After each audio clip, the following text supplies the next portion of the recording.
purposes in the downtown core. The procedure for this public hearing is as follows. We will allow for opening remarks, so every person is eligible to speak, but first must be recognized by me, the chair, and must give his or her name and address before commencing. A person may speak more than once, but preference will be given to those who have not previously spoken. This meeting will be conducted following parliamentary procedure, and this council uses Robert's Rules of Order. And prior to opening the floor for comments, municipal staff will provide a brief overview of the document and the process. So at this time, I would like to ask our Director of Land Use, Mike McLeod, to please provide council and the public who are present here and watching, joining us live on the live stream, with an overview of the staff report and the proposed changes. Yes, Mr. Mayor. I guess a brief background. The municipality has received an application from the owners of the property at 194 Main Street to make some amendments to the municipality's land use bylaw, which would see a greater amount of ground floor area of a commercial building to be utilized for residential purposes. So the owners of the property at 194 are proposing to renovate that property to create 2 new commercial units with the intent that the remainder of the building be utilized for residential purposes. So under the current regulations under the land use bylaw, dwelling units can be considered through a site plan approval process. The evaluation criteria for this process, however, limits the amount of residential space to a maximum of 50% of the ground floor area of the commercial building. So the building, as most of you are aware, at 194 Main Street is a significant size building, and 50% of the ground floor area utilized as commercial for commercial purposes creates some challenges for the property owner. So back in September of this year, the Planning Advisory Committee met to discuss the application, and there was a desire at that time to provide for some flexibility in the regulations that would help to revitalize Liverpool's downtown commercial core area. At that meeting, there was examples from other municipal units with regard to similar regulations. During that discussion of Planning Advisory Committee, the committee felt strongly that commercial frontage and establishing a minimum depth for commercial uses were items that needed to be addressed under any proposed regulations. So staff was requested to prepare draft amendments reflecting these. At the September 25th meeting of the Planning Advisory Committee, amendments respecting revisions to Section 17.2 of the Land Use Bylaw, which deals with the site plan approval criteria for dwellings and commercial buildings, was discussed. And at that meeting, it was recommended the establishment of a minimum horizontal depth of 3.66 meters or 12 feet and a minimum floor area of 27.88 square meters or 300 square feet be maintained for commercial ground floor commercial uses. So there was a couple of options or alternatives for consideration. One was to recommend that council give notice of its intention to amend the land use bylaw to reflect the changes to the site plan approval criteria, and that a public hearing be held. And the other option was that council deny the application to amend the land use bylaw, thus maintaining status quo. At the October 14th meeting of council, a motion was passed respecting council giving notice of its intention to amend the land use bylaws to reflect the proposed changes.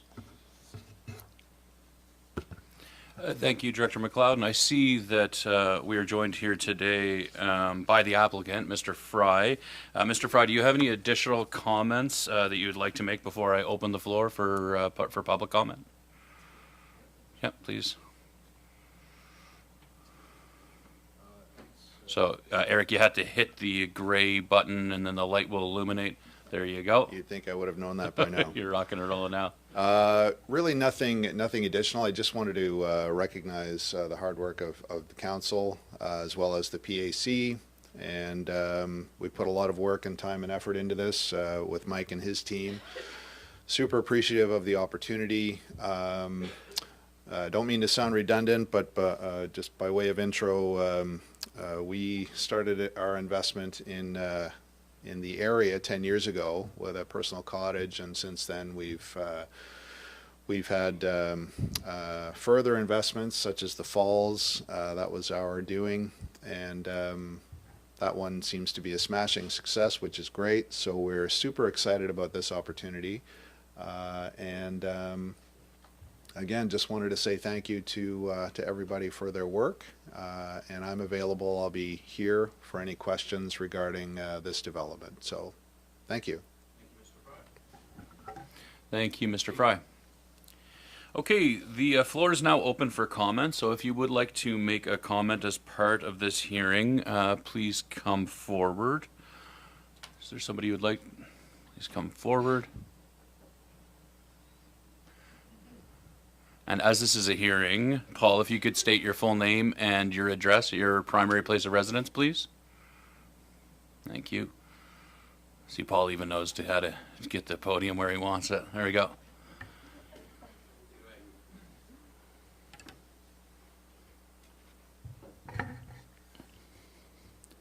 Good day, Mayor, Council members. My name is Paul DeVoe. I reside in District 5 on 18 Brookdale Crescent. I would like to first say that I'm not against adding more rental units or livable properties in our community. I thoroughly agree with the South Shore Housing Action Committee that Queens County needs an additional 300 to 500 livable properties.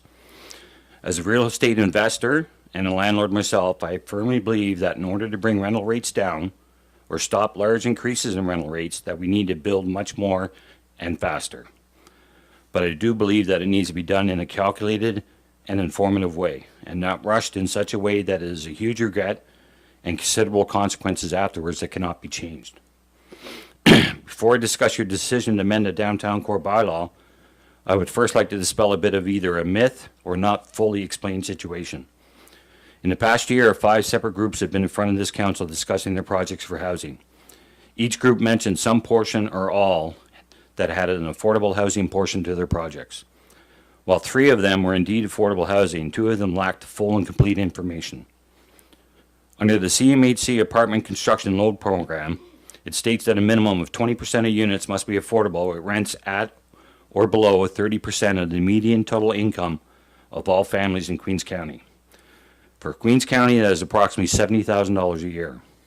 So a so-called affordable rent would be $1,750 a month. As you have stated at various town halls, Queens County is one of, if not the poorest county in Nova Scotia. So is $1,750 a month really affordable? What you may or may not know is the requirement for this is only 10 years. So by definition, it would only be temporary affordable housing. Plus, that requirement only stays with the loan. If a developer sells that property, that affordable component goes with it, as CMHC no longer has an interest in the property. Also, to add more, the 20-30 ratio is the absolute bare minimum in order to qualify. There is a point system that provides up to 30% of the units to a below 15% median income and for up to 20 years. I firmly believe in affordable housing, and even 3 or 4 units is something. But I and many others do not consider this to be an option to increase affordability in our community. So please do not prescribe to the belief that even a little bit is better than nothing. In the spring, after the first set of public consultation regarding this bylaw area, Director McLeod informed the council that there was a desire from the people who participated that there needed to be a clear and comprehensive plan for the downtown core that protected commercial space while providing more additional housing. In your discussions, you agreed with that and expected the PAC to look to the future. But here we are a few months later, and you're again trying to amend a bylaw without a comprehensive plan. Now, at the time, there was discussion as to whether 50% commercial usage was fair between a much larger building and a smaller one. I thought the exact same thing. It was not until I checked with numerous other municipalities that throughout Nova Scotia, this appeared to be the standard. There did not appear to be a clear reason as to why to this, and it wasn't until I checked with the Nova Scotia Assessment Agency that I realized that it was specifically designed this way to be fair. Under paragraph 26, section 2, it states where property is in part 1 of, and in part 1 or more of, residential property, commercial property, or resource property, the value of each shall be entered on the roll, which means that it is proportionally assessed at the value for each. Though the municipality sets the property tax rate, PVSC will enter on the roll the percentage value for residential and commercial. So if someone was a bit skeptical, it could appear that the new bylaw requirements were written specifically to benefit just the one building. And it looks like it was flipped from being unfair to the larger building to now being unfair to all the other smaller buildings. Yes, the square footage would be the same for all the buildings, but in this case, the proportional commercial assessment at the minimum standard would only be 5% commercial for this building, whereas in other smaller buildings, it could be 25 to 30% of the higher commercial assessment. Possible consequences: PVSC deals with 655,000 properties in Nova Scotia, with only 46 assessors as of last year. It is impossible for them to individually inspect and assess every property every year. So for the most part, assessments for properties usually increase by the average increase in the area in either cost per comparable property or cost per square footage. With possibly all the mixed-use areas in Nova Scotia having this 50% rule, they would then do blanket assessments with adjustments made when properties were sold or there was some material change to the property. If you make this change to the whole area, then this could very well trigger an individual reassessment of every property under the new proportional rates. If you look at the assessment values for a lot of the properties, they are quite low in comparison, mostly due to the many years of average value increases. These reassessments could cause a yearly increase of $10,000 or more in property taxes to these businesses. As an additional consequence, with so many commercial properties possibly having their assessments increased, this could cascade to an additional increase in assessments for all commercial properties throughout Queens County. Not to mention, once you take away commercial property, it rarely comes back and causes increases in rates for what is remaining, affecting current business owners and the future entrepreneurs. So why do I know there could be a reassessment done? Councillor Jenkins is an example for this. In January or February, when the representative from PVSC gave a presentation, Councillor Jenkins asked a question in regards to why his capped assessment increased by 35% this year. Though he did not get a clear answer to why, the representative did comment that any material change to a property will require a reassessment. Any change to the bylaw required percentage of commercial area is absolutely a material change to a property. And you will not even know or realize it until 2027 because they work a year behind for assessments. Why am I here against this bylaw change? In the spring, the council did say they were very concerned with going to 100% residential and losing commercial space. This bylaw will put it at 95% for this property if the minimum is used. I firmly believe in the work, live, play mentality of community main streets. I have seen them work beautifully in many municipalities in Canada. In general, when it comes to developers and real estate investors, if you set the minimum too low, they will absolutely reach for the bare minimum. Sure, some may say they're a benefit to the community, but it always comes down to money, and they will go for the lowest cost with the most profit. That was seen with the recent mill decision, and it is seen when developers use the 20-30% affordable statements as an affordable unit. I understand, I can say that I provide a valuable service myself. I provide low rents, and my rents have not been raised in 8 years. But make no mistake, I am in it for the money. And if my return on investment were to go below double the S&P, the S&P average, or if my debt service cover ratio dropped below 1.15, I would sell in a heartbeat. To conclude, is this what we want for Queens County? A street with building after building of one office in front or an office with a small laundry. It costs much less to just create an office. No major plumbing, no electrical for appliances, just a few plugs and a couple overhead lights. I do not want to lose our food bank, Frenchies, the thrift store, home sport, or any other future business that could thrive there. Nova Scotia has between 12 and 50% vacancy rate for commercial properties, with less than 2% for residential. As of last year in Queens County, it was 0.0%. And as an investor, I would be thrilled to eat the loss of a 300 square foot office sitting empty every month for the possibility of a $2,000 to $2,500 a month apartment. I know you want additional housing and a tax base is great, but there needs to be much more investigation in this. If you make this change to the bylaw and realize 2 or 3 years later that it was a mistake, it'll be too late and you could change the entire landscape of the downtown core forever. Thank you for letting me speak. Thank you, Mr. DeVoe. Is there any other member of the public who would like to make a comment as part of the hearing?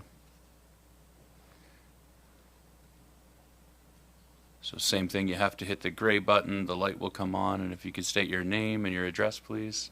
Awesome. Hello, this is good. Hi, everyone. Thank you for letting me speak today. My name is Dr. Dinesh McDonnell, and I reside at 311 Main Street in Liverpool. I want to begin by acknowledging the thoughtful decision made by Council earlier this year regarding the Stedman's building proposal. That decision to uphold the intent of our commercial zoning and not permit a 100% residential use in a downtown commercial area was the right one. It upheld our bylaws and it reflected the best interests of our community. It demonstrated a clear understanding that Liverpool and Queens County's commercial districts are not just about buildings, but about the long-term economic foundation of our communities. And that is why I'm concerned about the proposed bylaw changes that would allow for increased residential use at the rear of commercial buildings on ground floors. While this may appear to be a small adjustment, in practice it represents a significant shift in how we define and protect our commercial core in a long-term way. From my perspective as a business owner, as a property owner, and as a resident, there are several issues at stake, and the first being economic readiness and long-term viability. Queens County is at a pivotal moment with regional growth happening in nearby areas like Bridgewater. We should be strengthening and not diluting our commercial readiness. Allowing more residential use within our commercial zones risks reducing the available commercial inventory and weakening our capacity to attract and retain business. When we lose commercial space, we lose economic opportunity. And the second issue I see here is policy consistency and enforcement capacity. I own property adjacent to a commercial building which is currently being used in a residential capacity. I've raised this issue and the region has acknowledged that enforcement capacity is limited. And so my issue affecting my interests directly remains unsolved amidst this interest in changing the bylaw, which will inevitably cost me more money, time, and concern. So if we cannot effectively enforce the bylaw as it exists today, then I have to ask the question why we're looking to change things. Expanding residential permissions will only compound the problem. Inconsistent enforcement undermines fairness. It creates uneven conditions for property owners who comply with the rules. A third issue is actually addressing the real issue, which is building readiness and people readiness. A common argument for expanding residential use is that there isn't enough demand for commercial space, but deeper issues are at play here. Many of our commercial buildings simply do not meet current building code, accessibility, or safety standards that are required for occupancy or for commercial use. And that's really what that's telling us is that it's not a demand problem, but it's a readiness problem. And while low-income housing is an unsustainable solution for a poor economy. So these two things are directly connected, and serving one in the short term is inevitably going to cost us the other in the long term, which has a circular impact and is going to end up hurting the people. And a fourth issue I see is around strategic planning and governance. The region recently posted a position for a policy strategist, and that is a role designed precisely to provide the kind of comprehensive policy analysis that changes like this require. So it seems premature to me to try and amend zoning bylaws before we have that kind of strategic lens in place. Structural changes like this need to be informed by clear, data-driven, county-wide strategy, not as reactions to individual development proposals. And the fifth and final issue that I'll bring up today is around those housing and economic linkages. We all recognize the importance of housing, but the housing issue in Queens is not primarily about the availability of apartments in commercial zones. It's about income, it's about affordability, and it's about employment. These are all deep issues that are seated within the culture of this community. Weakening the commercial zone will not solve these problems. It will make them worse by limiting our ability to grow a strong local economy that supports residents' livelihoods. So in short, this proposed bylaw change may offer a short-term perception of flexibility and reward a single proponent, but it comes at a long-term strategic cost. Our commercial spaces are a very valuable part of our community. They are our most valuable assets for the future, and they deserve to be protected, planned, and leveraged as part of a larger vision for economic sustainability. So in this, I urge Council to pause this decision until a comprehensive economic and policy analysis can be undertaken. Let's ensure our zoning decisions support both housing and economic vitality long-term without compromising one for the other. Thank you for your time and for your continued service to our community.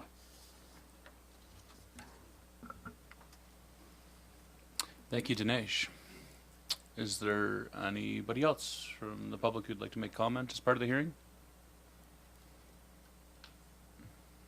Any other comments? I'll call one more time for comment.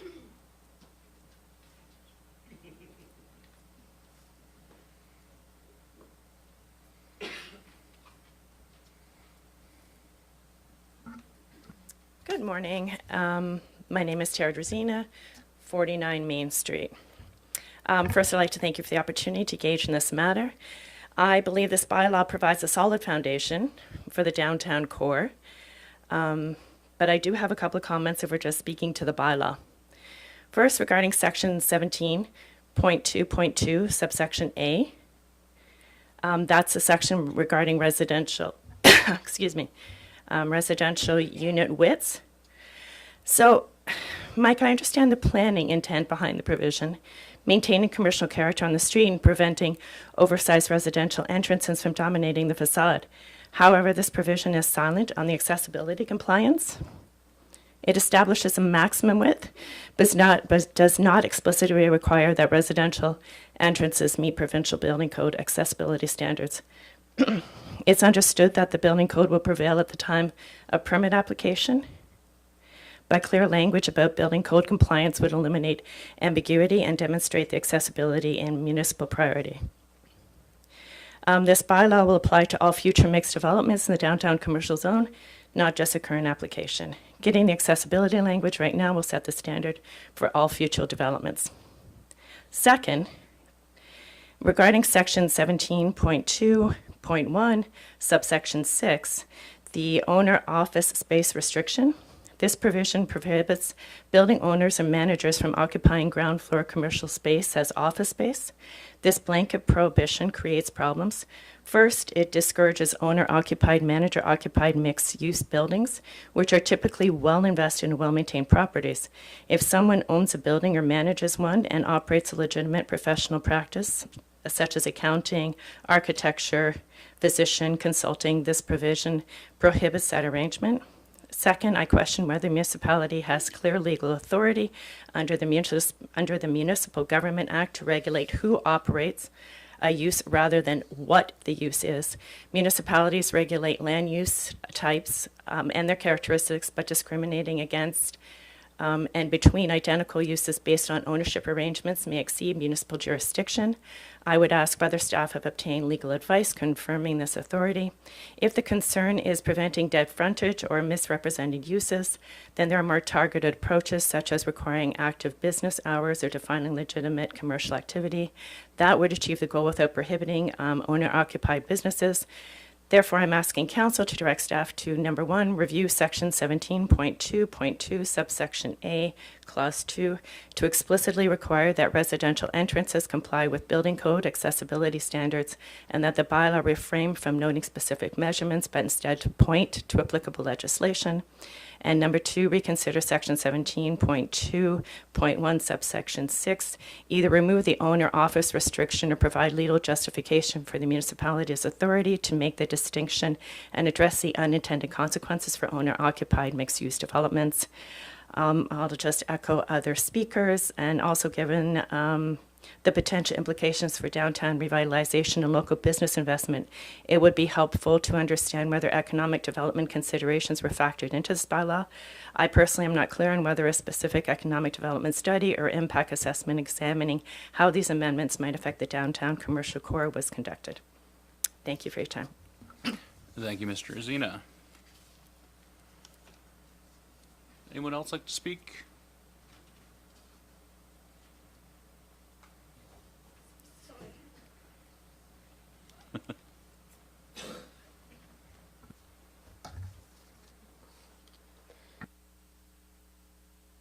It again. There we go. Okay. Good morning, council and region staff. My name is Susan McGibbon. I live at 127 Main Street in Liverpool, Nova Scotia. I will also indicate that I recently was appointed to the Planning Committee, Advisory Committee. I have not been able to attend any meetings yet, so I'm going to offer a perspective from myself, and my perspective would have been something I would have shared with the PAC in exactly the same way. So just for some context. I'm going to echo the concerns of a number of people who have already spoken today. I'm really concerned about a number of things. I'm concerned that this potential adjustment to the land use bylaw is being driven by one development, which should not happen. I'm concerned that there has not been enough business and citizen engagement and input, and it's too low to make such a dramatic change. And I'm concerned that this is moving way too fast without a proper and thorough assessment of the downtown today. It's a critical piece missing in this process, and there's no downtown strategic plan. I'm not saying that is your fault, council. This goes way back. There's been no development of an economic plan for the downtown for a very long time. So there's no research, there's no data, and there's no, or up to date, there's been little to no expertise in the understanding of commercial and retail in the downtown. There has been staff that did not have real estate leasing and marketing expertise to contribute to creating a development plan for the downtown. And there's very little personal support that has been put in place to actually help the businesses, going in, talking to them, meeting the landlords, understanding what they need beyond the facade grant. And importantly, in today's day and age, there's no BIA, there's no Business Improvement Association. Business Improvement Associations are the lifeblood across this country for small towns. Their role is to support the businesses, to help them, to create marketing, to do promotion. There's BIAs all over small towns in Nova Scotia, and they're very different from a chamber. Chamber of Commerce have their own role, but they're more for professional services. We need a BIA for the downtown of Liverpool to support our businesses. And I feel like we're adjusting the bylaw and potentially sacrificing the downtown before we've even assessed all of the challenges and opportunities and thoroughly reviewed what can work and what can't work in this downtown. I agree with a number of other people that this plan needs to be community-driven, not developer-driven, and that this amount of residential is not going to solve our housing crisis. When we look at what's ahead of us, I feel we're being very short-sighted to make changes that would impact the long-term viability of this downtown. it is possible to make it vibrant. Downtowns across the country are facing these exact same challenges, but change is happening and it's possible to make it happen. So I just say, consider this carefully. Let's do this right. Let's do it for the right reason. Let's respect the businesses that are in our downtown today and figure out how to better support them. Let's assess the gaps, the challenges, the needs, and put a plan in place. And then have a conversation once there's a plan and the assessment's done. Do we need to change anything from a bylaw perspective? And you know what? There's some evidence in Liverpool right now of change. I don't know if any of you have been to the new store on Main Street across from the post office called Ambiance. It's opened by a local resident. And he is so successful after 3 weeks, it's incredible. He has people coming from everywhere in Queens, Bridgewater, and beyond. And they're all saying, thank you for opening. We'll be back.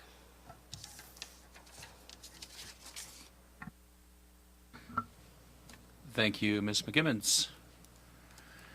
Would anybody else like to speak this morning as part of the hearing? Anyone else? Okay, hearing and seeing none. I'd like to thank you all for your thoughtful comments and contributions to the hearing this morning. Your feedback's important and will help us when this comes back to council for discussion later this morning at our regular meeting of council. But with that, I will now adjourn the public meeting and we will recess for around 5 minutes just to allow for those of you who don't wish to stay for the regular council meeting to exit the room at this time. Thank you.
Okay, folks, I'm gonna call the meeting to order at 9:42. This is the regular council meeting of the Region of Queens Municipality for November 12th, 2025. I want to acknowledge that we are in Mi'kma'ki, which is the traditional unceded territory of the Mi'kmaq people, and we are all treaty people. First item of business is approval of the agenda today. So council, are there any changes or additions to the agenda that you would propose at this time? Councillor Wenzel.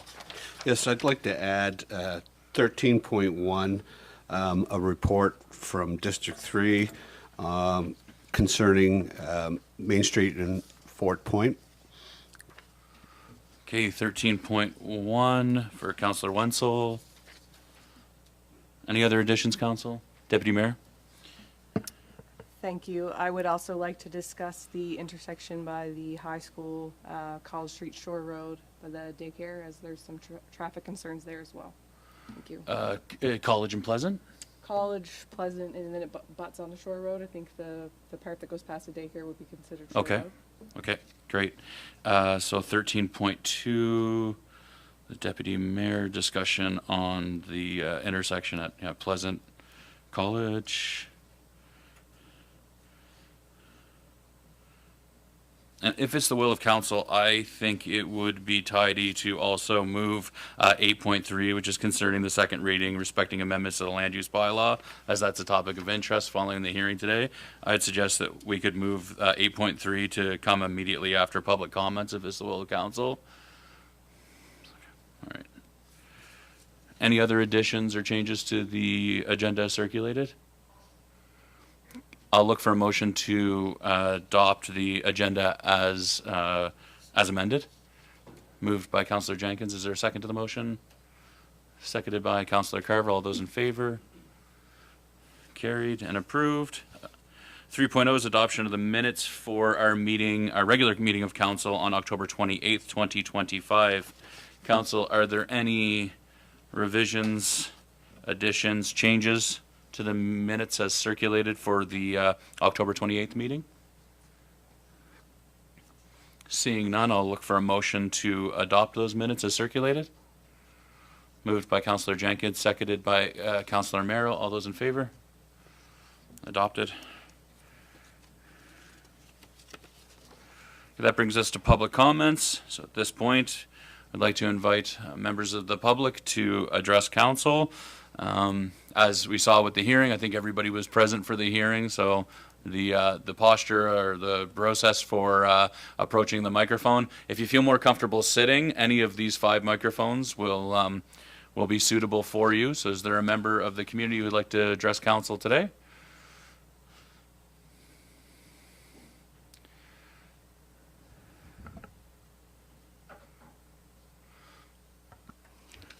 Christopher Clark, 34 Bootlegger Road. It's just like coming home. I was sitting here thinking, you fellows aren't paid enough. However, that's not why I've really come. I've come to complain about Waterloo Street. It's a disgrace. It's been going on now for 3 years, and that ignores the gathering up of the sewage on the side streets. But for 3 years, our street has been dug up, and it now, based on a letter that we were sent, looks as though it will go into the 4th year. The construction is being done there with very little consideration to the residents. The place is a mess. There's equipment left lying around. There are signs flopped on people's lawns.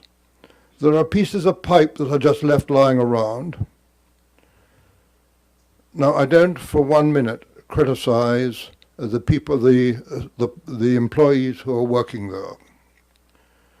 I fought the battle many years ago to have a capital workforce, and I could take my shirt off and show you the lashes on my back from where I've been beaten by the public, but I support the concept. It keeps the money in Queens. It keeps local people working. This is a very, very badly managed project. And so maybe that's where the blame should lie. And then to insult us further, we received a letter explaining what was happening and what the plans are. And really, there weren't any plans, but the letter, which was signed by the manager of capital projects, told us not to talk to anybody about the problem, but to the manager. I didn't elect the manager. I helped to elect the mayor and the councillor. So if I want to come and talk to anybody, I'm going to come and do it. I'm not going to be told by staff that I'm not allowed to come and talk. But you've got to do something to help us. It's a mess, it's muddy, it's going into next year. Why not just close it? And there are invalids who live on the street, who have the traffic lights which hum all the time outside someone's door, drive them mad. It's just, why don't shut the thing down, shut the project down. You know you're not going to get it done this year. We had snow last night. Shut it down, fix up the street for us, get at it properly next year, do the job, and plan it. It is an absolute disgrace. I would be ashamed to sit in front of the public and tell them that I am responsible for a job like that. Thank you. Thank you, Mr. Clark. Is there anybody else from the public who would like to speak this morning? Paula Doucette, 89 Waterloo Street. I echo everything that Chris Clark says. The workers that are doing the project are excellent people. They're very friendly and very helpful. During Halloween, I asked them if they could remove some things and help out so that the children, I had 170 trick-or-treaters at my door, and the children were trying to get over equipment to get to our front door, and the workers did help remove some of that stuff. I have the traffic lights right outside my living room window. Not really complaining, but I'm tired of it. I'm tired of hearing the humming of the generators. My neighbors across the street, who she tries really hard to get him in and out of the car without her front steps are gone. So, that's very difficult to get a walker down to get him to the car. And now she's blocked off because of the digger. We have two big diggers on our street. One appears to be working, one isn't working. Furthermore, they don't work on Fridays. They didn't work on Monday because it rained. Of course, yesterday was a holiday, and I really didn't see them working this morning. So, we might get one day this week. And then we were shut down for what? Over 2 or 3 weeks in the summer when nothing was being done. So my concern is, we get a snowstorm. How are we going to clear the driveways? How is the snowplow going to get down? I was told by that perhaps they're going to fix the street up and put some temporary pavement down, but I don't know. We're paying a lot of taxes, and I'm getting really tired of this project. I know it needs to be done. I know it will be great when it's finished. Get it done. If you've got to hire more contractors to come in, get it done. We've been 3 years.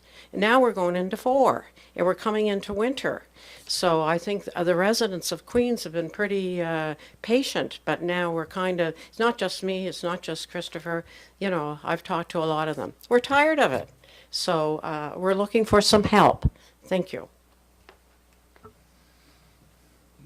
Thank you. And I appreciate your frustrations, and thank you for your patience. And yes, we do need to ensure that you have a better experience with respect to that project. So, my apologies on behalf of the organization. Would anybody else like to speak to council this morning?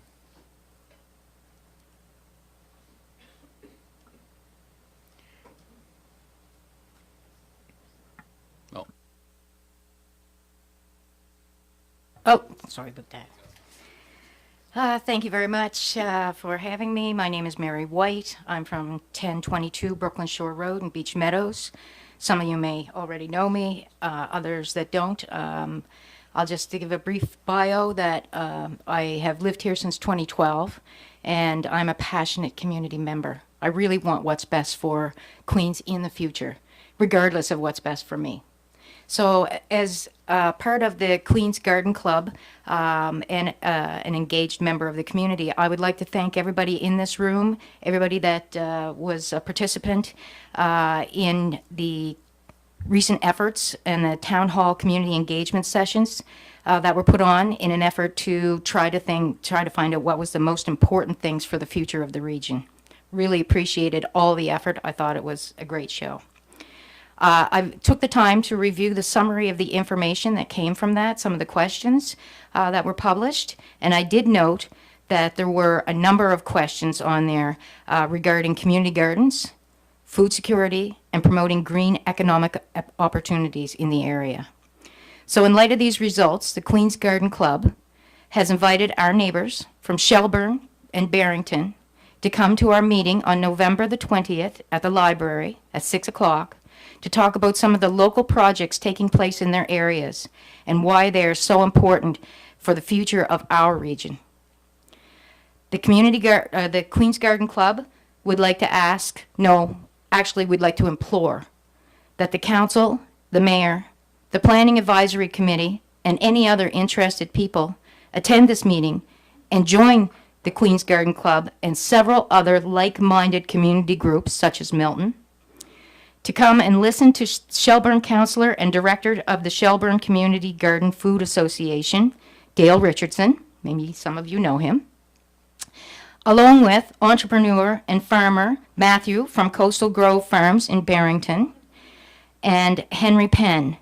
There will also probably be some other members there as well.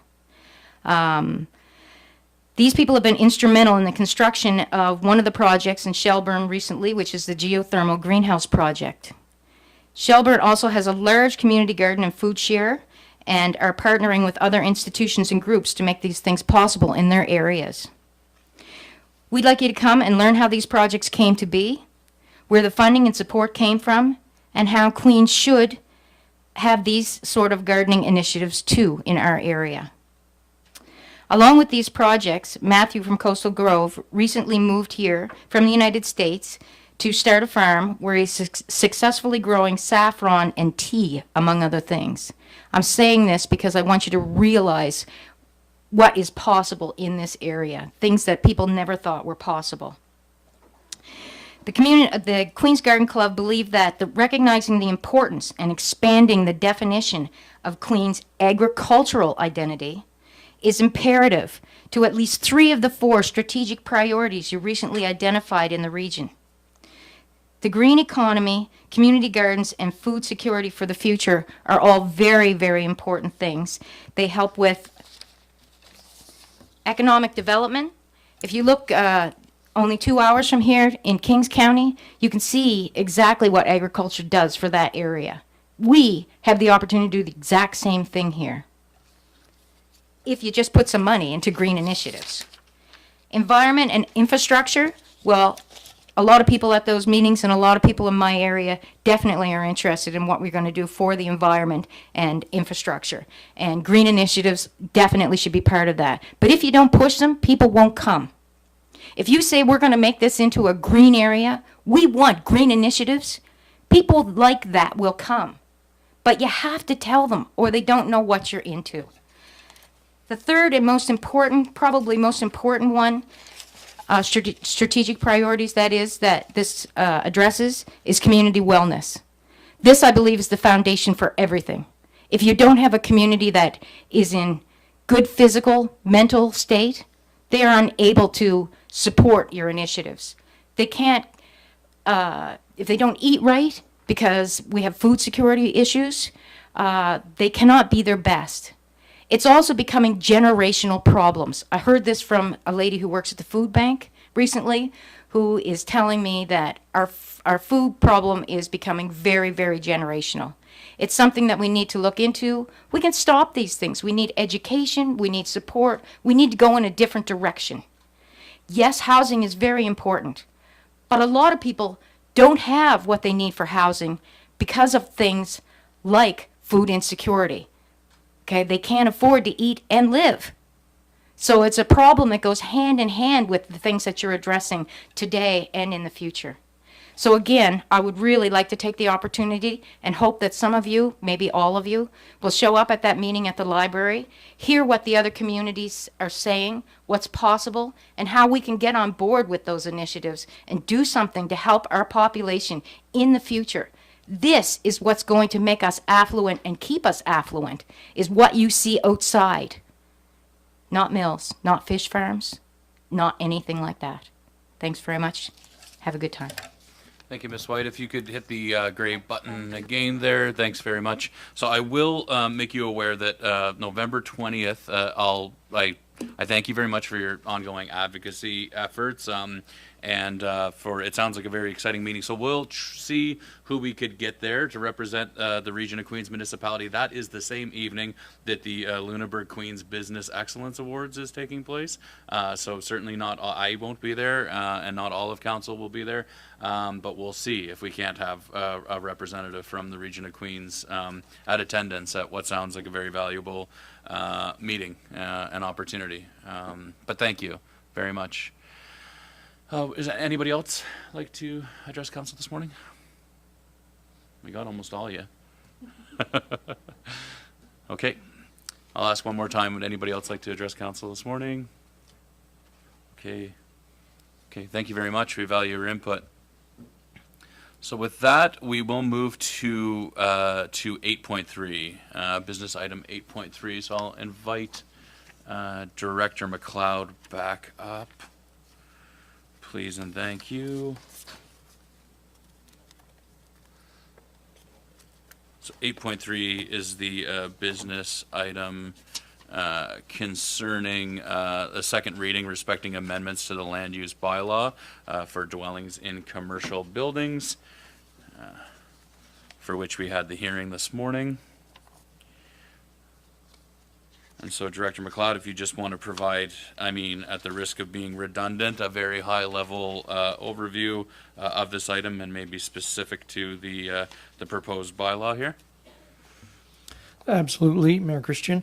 As was stated earlier, this item was brought as part of an application by the owners of 194 Main Street in Liverpool, seeking proposed amendments to the land use bylaw to allow for a greater amount of ground floor area in commercial buildings to be utilized for residential purposes.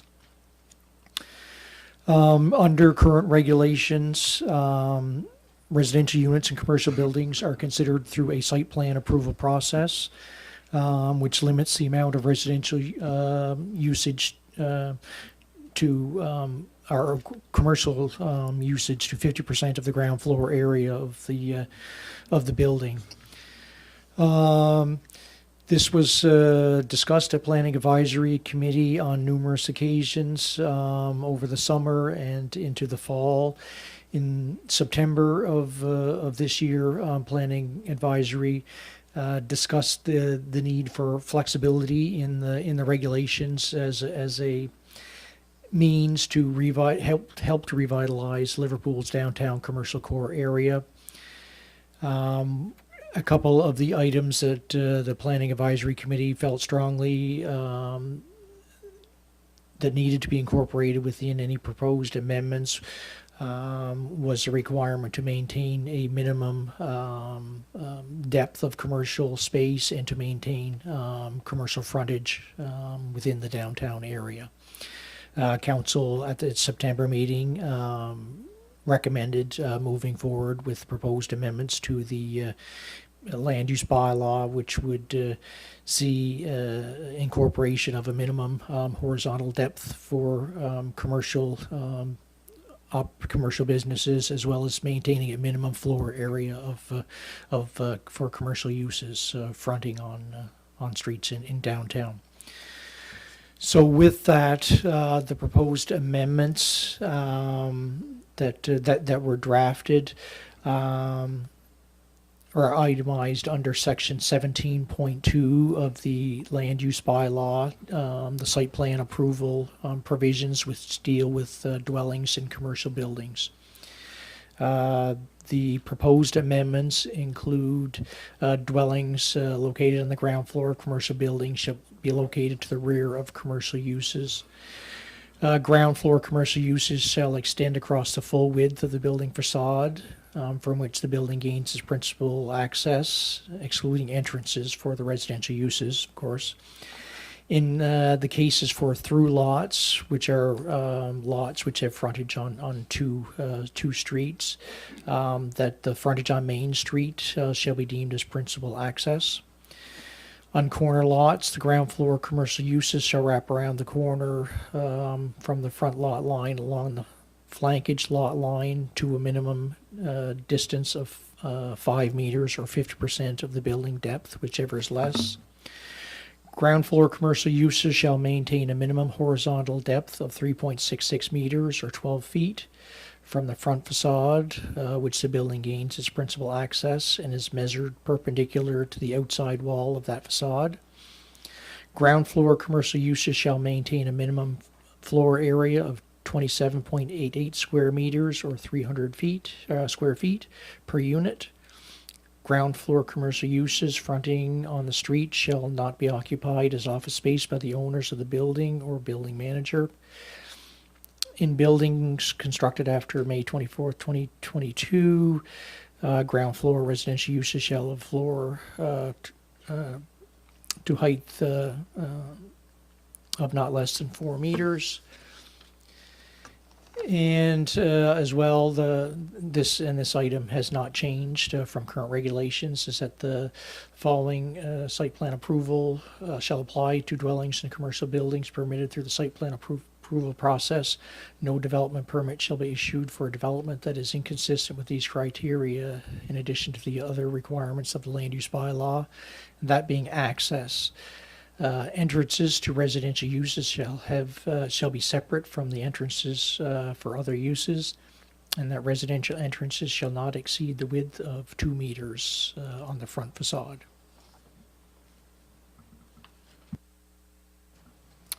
Any questions for Director McLeod at this time, Council? Any questions on the proposed bylaw changes or the report prepared today?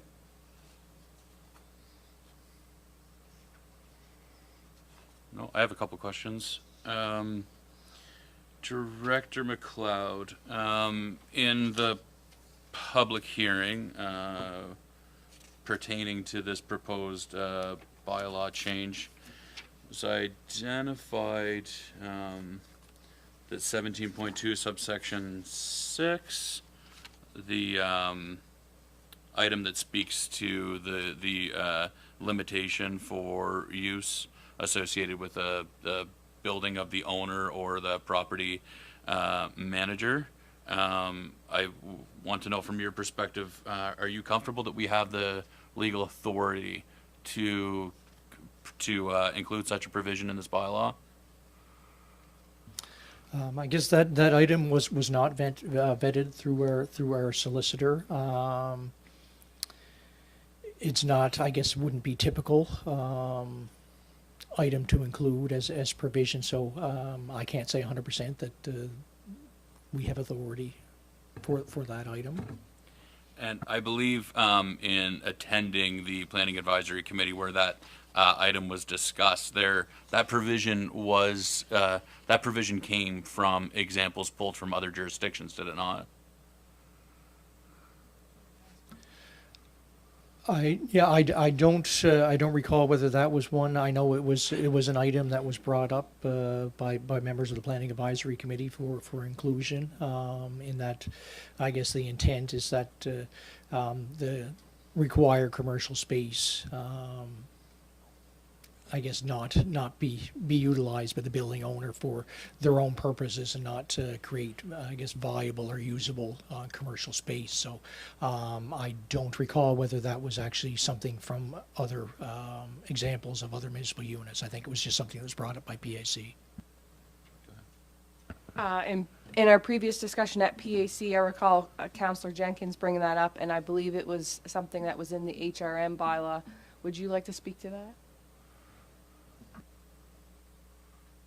I'm not sure if it was in the HRM bylaw or not. The reason I had brought it up and wanted it included was that Liverpool Main Street has so many high occupancy rate of service businesses there now. I believe it's over 50%. taking up Main Street, and I was just worried that we would have a non-retail space going in there just to take it up and not have a viable retail space open to entrepreneurs that might want to start a business in Liverpool.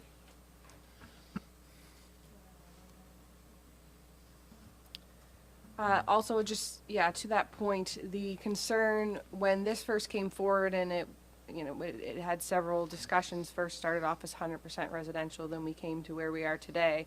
The concern was if we didn't identify something like this in the land use bylaw, that the commercial space in a building that had all this residential space in behind it, that would pop up as a property manager for the building. And the concern was in the larger buildings that have this kind of space, that we would see not usable retail space and we would just see these office spaces. And so that's where that came up. I certainly still support the intent of that. However, with Director McLeod saying that this wasn't vetted through our solicitor, I'm looking to our CAO for a little input here on if this is something that council would be able to put this motion forward and vote on. Just wondering if you could provide any context to that. Thank you. Yeah, so Mr. Mayor, I would recommend, if there's concerns from council on vetting an article such as that, it would be staff's recommendation that we approach legal counsel, have them vet that subsection before moving forward.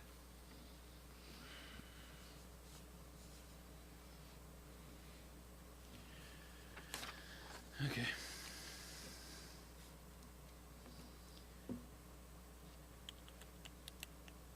Any other questions for Director McLeod?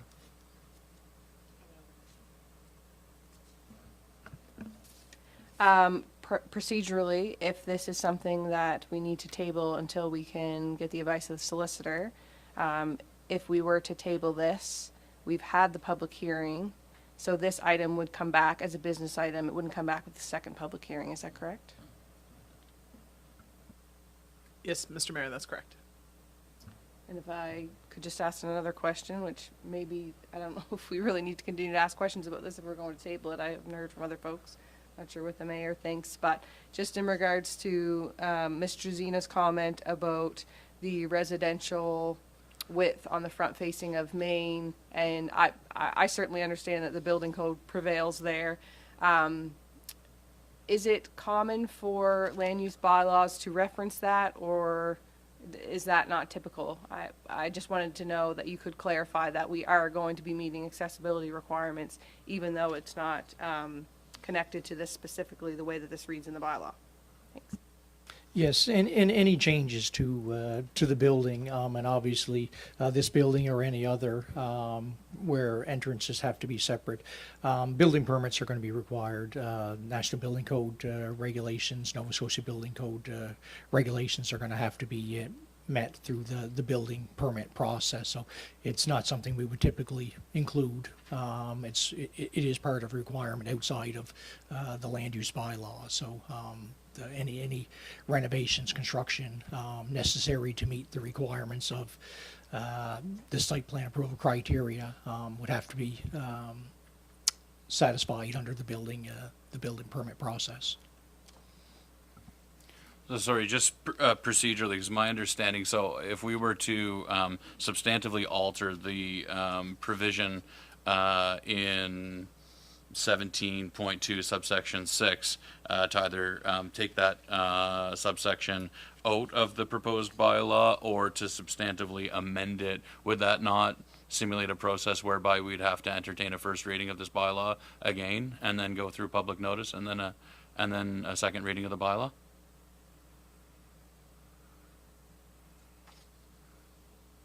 That's my understanding of the amendment, the land use bylaw amendment process.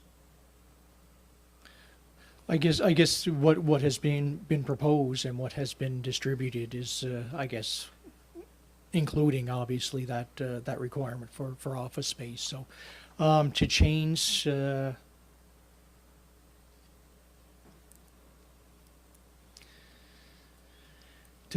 that proposed amendments, I'm not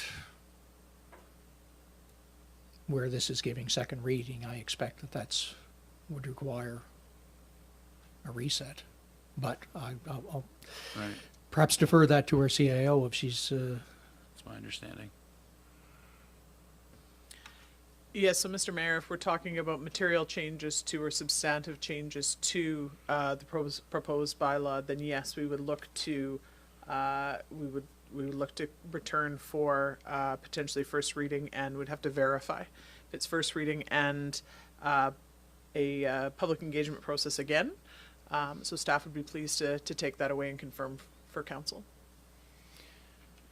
Okay, so I mean, it's the will of council. I will say that I have some level of discomfort with passing a bylaw without assurances that we are in good legal standing with one of the provisions contained within. It's the will of council. We could table it, or we could. Well, I guess there is no motion on the floor. So, is there a motion to either receive the report as presented, or to move forward with the recommended motion to give second reading to the bylaw? Is there a motion of the council? Thank you. I was prepared to put that motion forward today as the chair of PAC. We've had many discussions about this. I'm a little, disappointed that we don't have clarity here today, because I thought we would be able to make that decision today, either way. But with the comments that are made where we don't know if we actually can have that wording in our bylaw, I don't see how council could move forward with this motion today, because we could move it forward, but if something comes back from the solicitor, then it's going to be revoked. So I think we need to, there's no motion on the floor, so I guess we can't table it, but for clarity for staff, I would like to discuss this item at our next council meeting, if that allows for that. I understand if the process has to change, that could look different, but, and then also to note in the future, if something, I guess, is out of the ordinary in our land use bylaw, that would just trigger going to the solicitor, so we could do that ahead of this instead of after the fact. So that's my stance. Knowing this now, I'm disappointed, but I don't see how we can move forward with that. Thank you. So is there a motion? Just on a point of order, the motion that is now in front of us is basically a suggested motion. So there's no motion on the floor. There's no motion on the floor. There's no motion to table. So we're wide open here. Yeah. Okay. All right. That's just point of order. Okay. So perhaps I will look for a motion to direct staff to explore 17.2 subsection 6 of the proposed bylaw, and provide a recommendation back to council on our legal authority to impose such a provision, or an alternative approach to the intention of subsection 6. It's moved by Deputy Mayor Charlton. Is there a second to the motion? Seconded by Councillor Jenkins. Debate or discussion on it? Debate or discussion on the motion? Okay. All right, all those in favor? Motion's carried.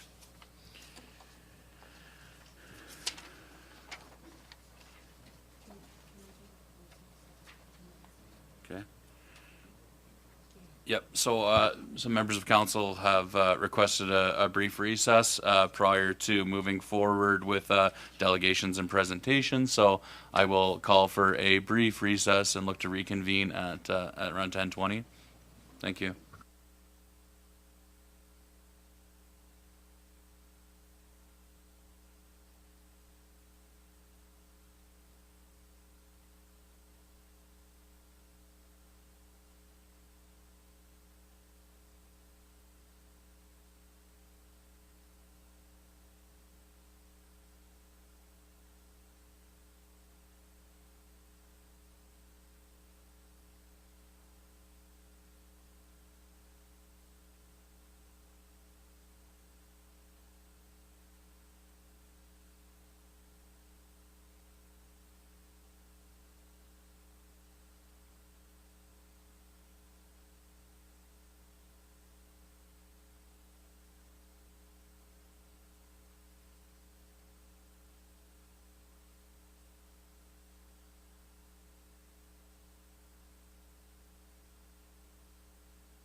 Okay, we're gonna get rolling again. Thanks for your patience, folks. It's a busy morning. I'm gonna call the meeting back to order. We're on to 5.0, which is delegations and presentations.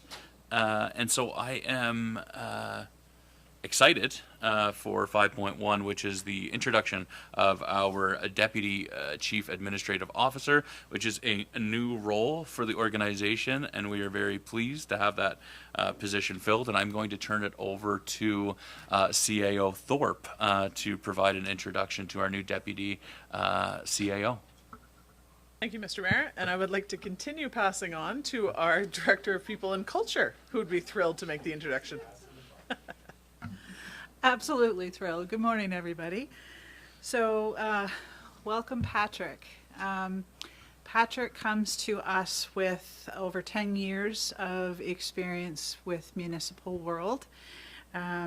He has been a strategic initiatives coordinator for the town of Bridgewater.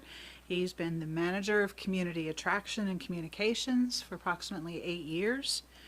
Since 2019, he's also been the assistant emergency coordinator for Lunenburg County Remo. So his experience in that alone is absolutely welcome here. He has a ton of senior leadership experience working with all aspects of municipal services, from public works to parks to finance. So he's got a broad knowledge of the challenges that municipalities face in rural Nova Scotia. So again, that's also very welcome here. On top of all of his awesome career experience, he has since 2008 been a volunteer, a lot of it in a chairperson capacity, for the South Shore Public Libraries. Since 2012, he's been on the board of directors for the Shade Tree Animal Shelter. Since 2016, he's been on the board of directors for the Lunenburg County Support Heritage Society. He has experience in public relations in a previous world. And on top of all of that awesomeness, he's also been a town councillor for the town of Bridgewater back in 2008 to 2012. So he also brings that level of experience with us as well. And yes, I did take notes because there's no way I was going to keep that all here. But we are very, very, very fortunate, I will say, to have Patrick on our team and on our side. So thank you and welcome, Patrick. Over to you. Thank you so much, Director McConnell, and warm welcome from Council. Patrick, do you want to say anything? I will just simply say, Your Worship, thank you, Mayor and Council, for the opportunity to join the Region of Queens Municipality and serve the organization. It's hard to believe that it's been a month already, but I really hit the ground running, and there was a nice pile of work waiting for me when I got here. So it has made the process easy, but I'm looking forward to continuing in this role, and I think that we've got a lot of great things happening here in Queens, and the sky's the limit. Well, great. Thank you very much. Anything else from Council? No? Welcome. Welcome, welcome. We're pleased to have you here. The next order of business is another presentation, and so we have a presentation today from a person called Joanne Vino. And as opposed to Director Vino, who some of you may be familiar with, this is Joanne Vino, and she is here in her capacity as the Queens County affiliate for the Dolly Parton's Imagination Library of Nova Scotia chapter. And so, Joanne, would you please, let's, I guess, take it away. Good morning, Council. As the Mayor said, I am here today in my capacity as just a resident, but not a resident of Queens. I technically live in Lunenburg County, but I've spent the bulk of my career here in Queens in one capacity or another, and I do consider Queens my home, and I care deeply about the community and its success. So as I'm getting to kind of the sunset of my career, let's say, I'm looking for ways to give back to the community that has given me so much over the last 30 years. And literacy is something that's always been really important to me as a mom and now as a grandmother. And it is one of the cornerstones of our educational models that we have in this province. So I ran across this program And what it does is it removes most of the barriers for early introduction of reading. So we're going to continue on here. Oh, that's my slide. Can I make that bigger?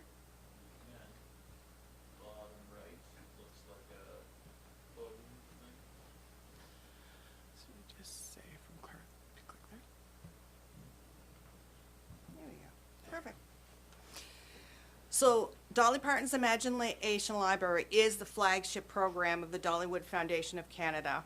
Obviously, Dolly Parton is the major funding advocate for this foundation. She does a lot of charitable work through her Dollywood Foundation organization, which is a registered charity in Canada.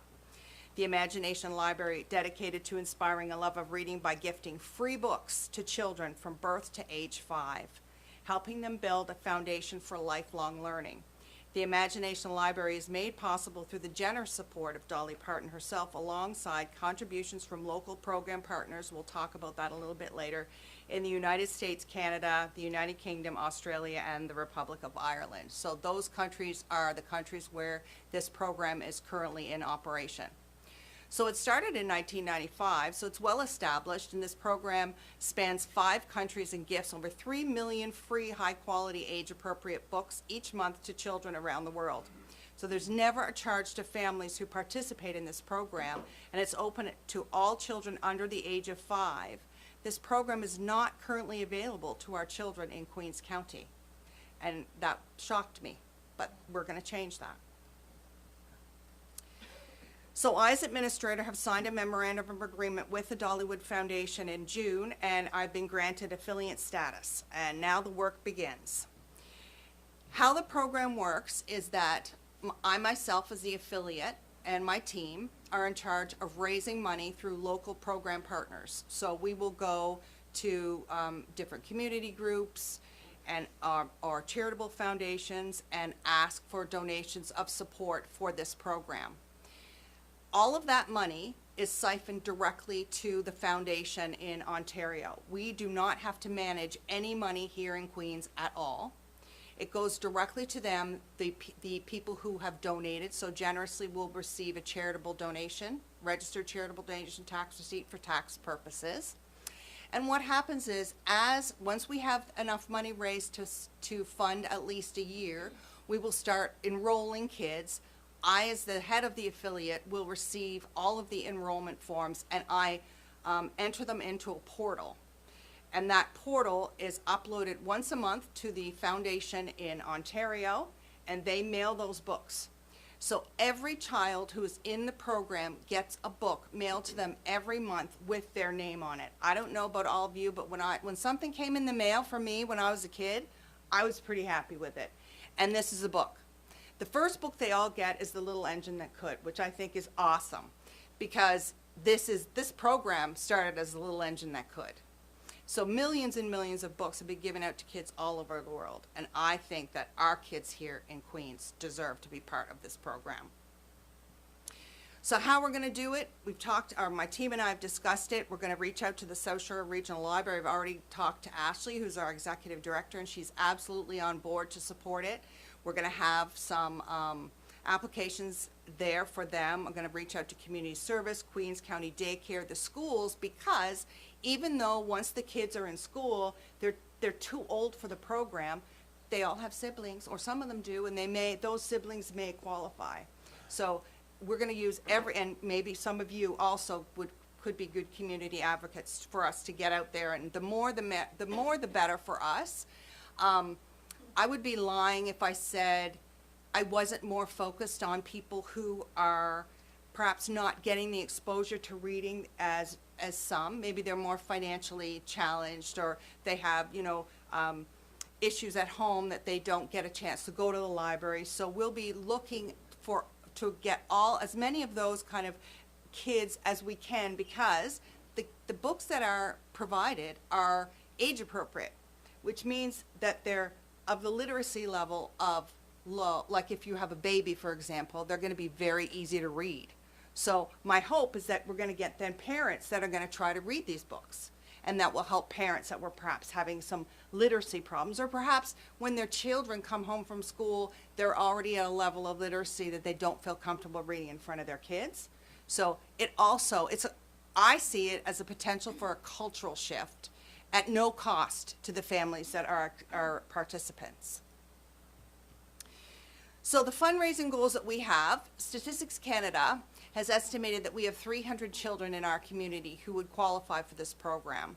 So the program goal nationally is to enroll at least 65% of these children. We know we're not going to get 100%. If we get more than 65, we're not going to say we're stop taking kids. That's not how it works. That's just kind of the benchmark that they all set. At a current cost of $50 per child per year, estimated cost would be about $10,000 per year. Donated funds go directly to the foundation and are not managed locally.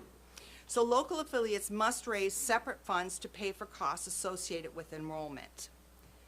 And that's where you guys all come in.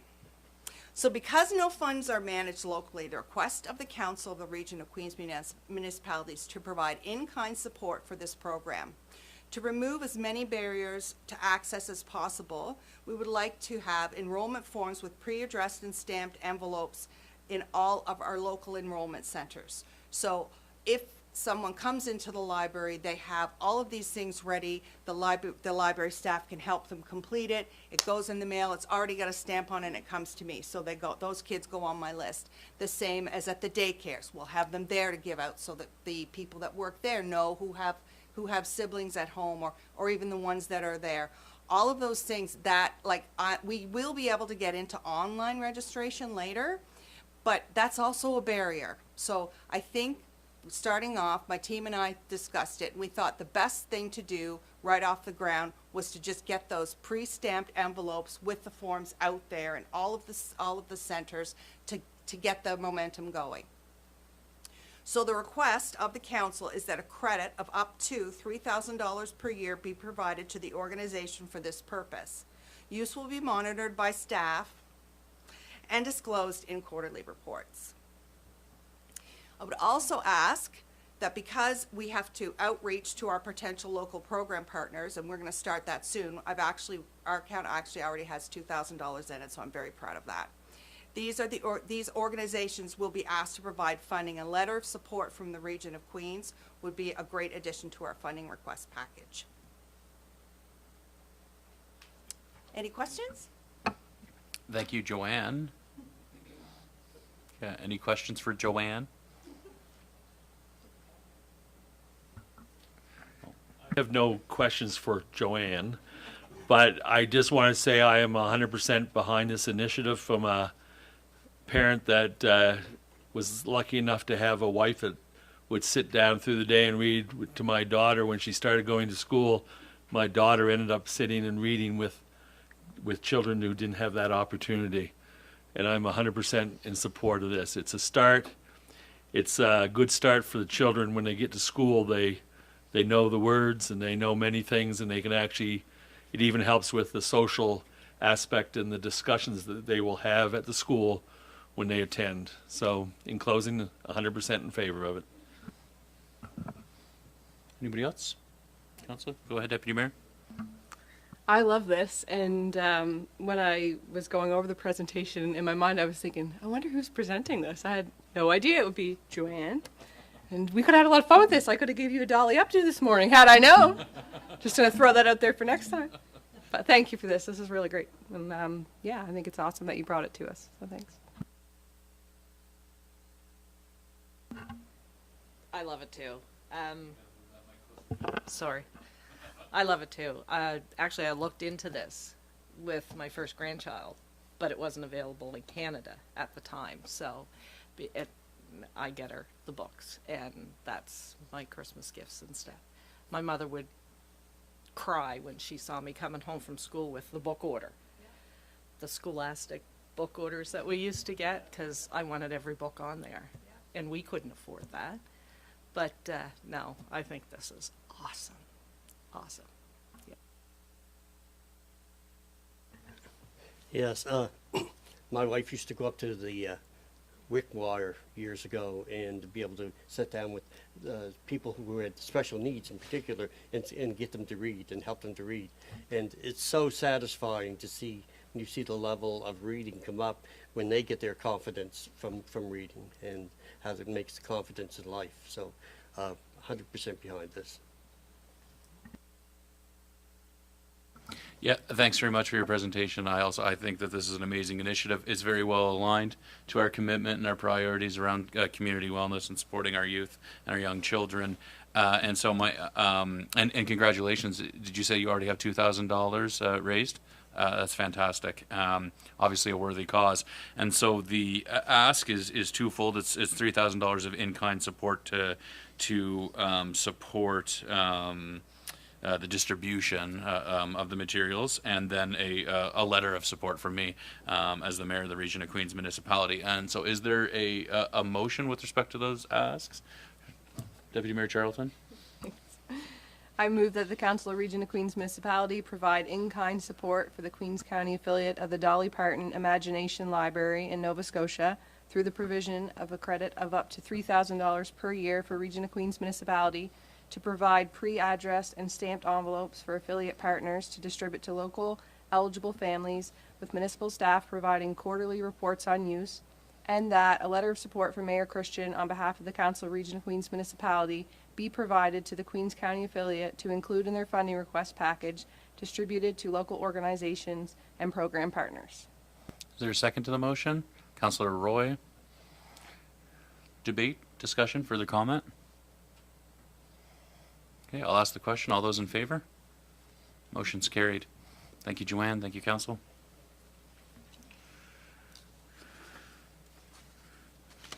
There's no unfinished business on the agenda for today. We do have a couple staff reports, the first of which is with respect to the water supply upgrading programs. So I would ask that Director Vino please provide us with an overview of this business item. Good morning, Council.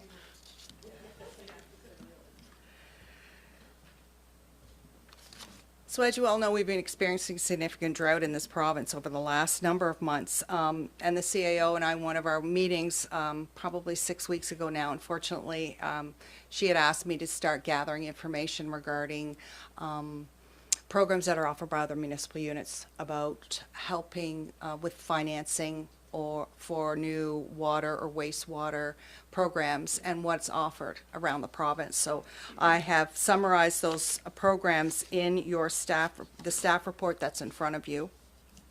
I'll just read the summary of it. So property owners in Region of Queens have experienced significant drought conditions over the past few years. Providing access to low-interest financing for water supply upgrades will encourage more property owners to update their water supply system and mitigate the number of community members who may be losing access to reliable potable water during the year. So staff is recommending that Council for Region of Queens Municipality direct staff to draft a bylaw respecting water supply upgrade programs. So that's staff's recommendation, but there are different options here, and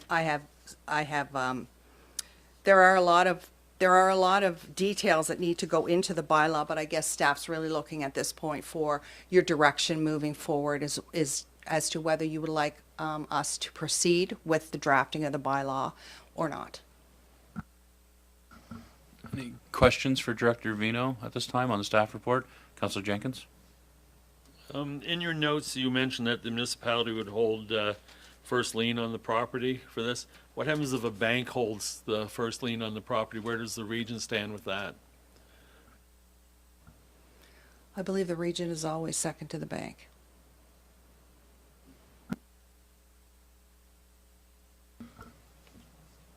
Did you want to follow up there, Councillor Jenkins? Okay. Further questions? Councillor Fancy? Okay, so the request is for a water supply upgrade program, right? And so, but in the alternate or options, the third one could be including septic upgrades, right? So we're talking only of the water right now, or we could be looking at either or, because there's no really, there's nothing out there yet, right? We're just having discussions. So some units offer both. We haven't, as staff, received any inquiries from our residents regarding assistance with septic improvements fees. So, but we have received calls regarding what programs does the municipality offer for wells. So, and in those municipal units that offer both, it's one or the other. It's not both. So that's what I recall anyway. So and there's also exponential costs. It'll depend on what's in the bylaw. One of the options is that you as council could say, yes, we want to include septic and we want to offer it all in one. If you have one, you can have both. That's up to you. That's what the bylaw is for. That's what council has to decide. Because that wasn't anything that, through evidence from my staff or I, have received any calls about, and you as council may be different. It was, people are concerned about their water, not their septic.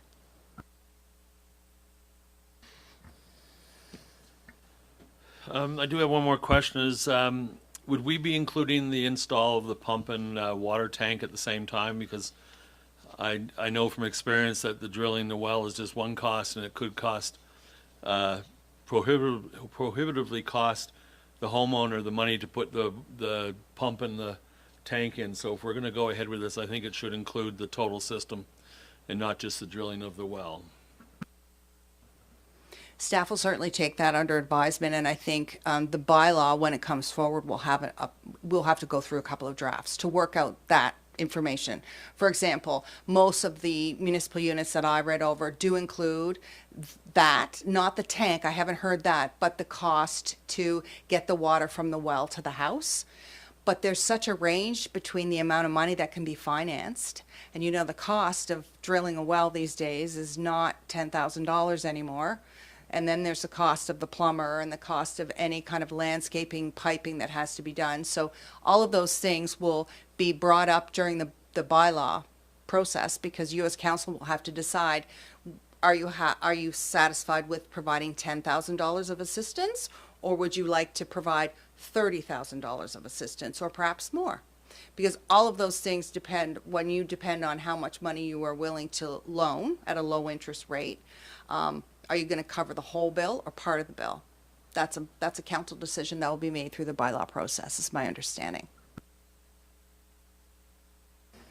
I appreciate the initiative here. We're keeping in mind, though, that that drought, climate change conditions are here amongst us, and I'm glad to see that that you're keeping a perspective on that, and believe that should be in the back of your minds, whoever works on this bylaw, when concerning climate change and the environment. Because until we get our water issues fixed, the leaking, the losing of water, treated water, then we can't keep adding Band-Aids. You know what I'm trying to say here is we have to keep in mind our water supply. We have to keep in mind our aging infrastructure, along with what we are going to do to help our citizens maintain their water. So I thank you for the initiative, and I look forward to seeing your work. Thank you. A few questions about the report. So it says under the analysis, I'm just looking at option 3. So if we were to direct staff to draft a bylaw outlining both a water supply and septic upgrade program, it says that additional staffing resources would be required to manage 2 programs. And so I'm just wondering if there's any idea of what that would look like and any further info you could provide for that. Wondering if that is like a lot of work to get it up and running. Do you envision it being a lot of work to continue the program? I'm just trying to get an idea of what that might look like, if you could. I think at this point, I mean, there will be absolutely initial staff resource concerns, I guess, is the one way to put it. it shouldn't make a difference whether you want us to do it or not. If you want us to do it, we'll find a way to do it. But if you have 2 programs instead of 1, there's going to be twice the amount of work. And I think that's what that option was trying to say. There will be startup concerns for us in finance because these are loans, unless council decides to make them grants, which they can do. But if they're loans, they have to be all entered into SAP, which is our enterprise software, and how are they going to be paid on the tax bill and all of those things. So there are details that have to be worked out once council has decided how they want to manage this program and how they want it managed, is a better way to put it. Then our finance staff will take that from the bylaw, and then we will have to make our financial processes based on that. So I think the option, as from my recollection, the option was just to say, if we do both, it's twice the work, because we can't have the septic and the taxes, the septic and the well, like, I would like that divided on the tax bill, not in one amount. So when I read this report and I look at this, I mean, absolutely, I think we need to address the water supply issue and allow for residents to have access to low interest loans to be able to drill wells. I 100% agree with that. But I do also think there's an opportunity there for septics. There are so many homes throughout Queens County that don't have adequate septics, and people are aware Sorry, of just that. point of order. If we have questions for sorry. Director Vino, I'd be happy to direct the questions, but otherwise I'd look for a motion so that we can debate it. Is there any further questions that you'd like to direct to Director Vino at this time? Yep, go ahead. It just says here under the legislative, it says that it's collected as the same manner as taxes at the same time and same proceedings as taxes. So does that mean it's collected once a year, or is that done monthly? So we would put the amount on the bill each year, but people would have the freedom to come in and make payments anytime they wanted during the year. So we put it on the bill because it's part of the tax bill, and it's a lien just like taxes would be on the bill. That's what that means. That's what that legislative terminology means. But people could come in and make payments every month if they wanted, every 2 weeks if they wanted, or just pay it once a year on their tax bill. And the interest would be calculated based on the formula that council would decide when you're drafting the bylaw. If it's just, let's just say if it's 3% a year, do we charge that at the end of every month and calculate that and add the interest cost to the loan, or do we just do it once a year, right before the tax bills are run, whatever's owing on that bill, then on that loan, then we just take the 3% of that and add it to the tax bill. Do you know what I mean? So those are all like little nitty gritty details that will be worked out by council when they draft the bylaw. I see that we're neighbors in Modal are working with the Clean Foundation as a partner. Do you know what that partnership entails? Do you have any clarity on that? I did meet with them. We had a phone call, and I did reach out to Allie there last week, just to ask her, you know, what are the benefits to working with the Clean Foundation? And the benefits are that they're established and they do some of the invoice running, but most of the work still has to be done here. I mean, I could certainly continue to explore that, but I didn't see any concrete reason that we couldn't do it ourselves without partnering with another organization. Sometimes it's just better just to get the work done ourselves rather than pull in someone else.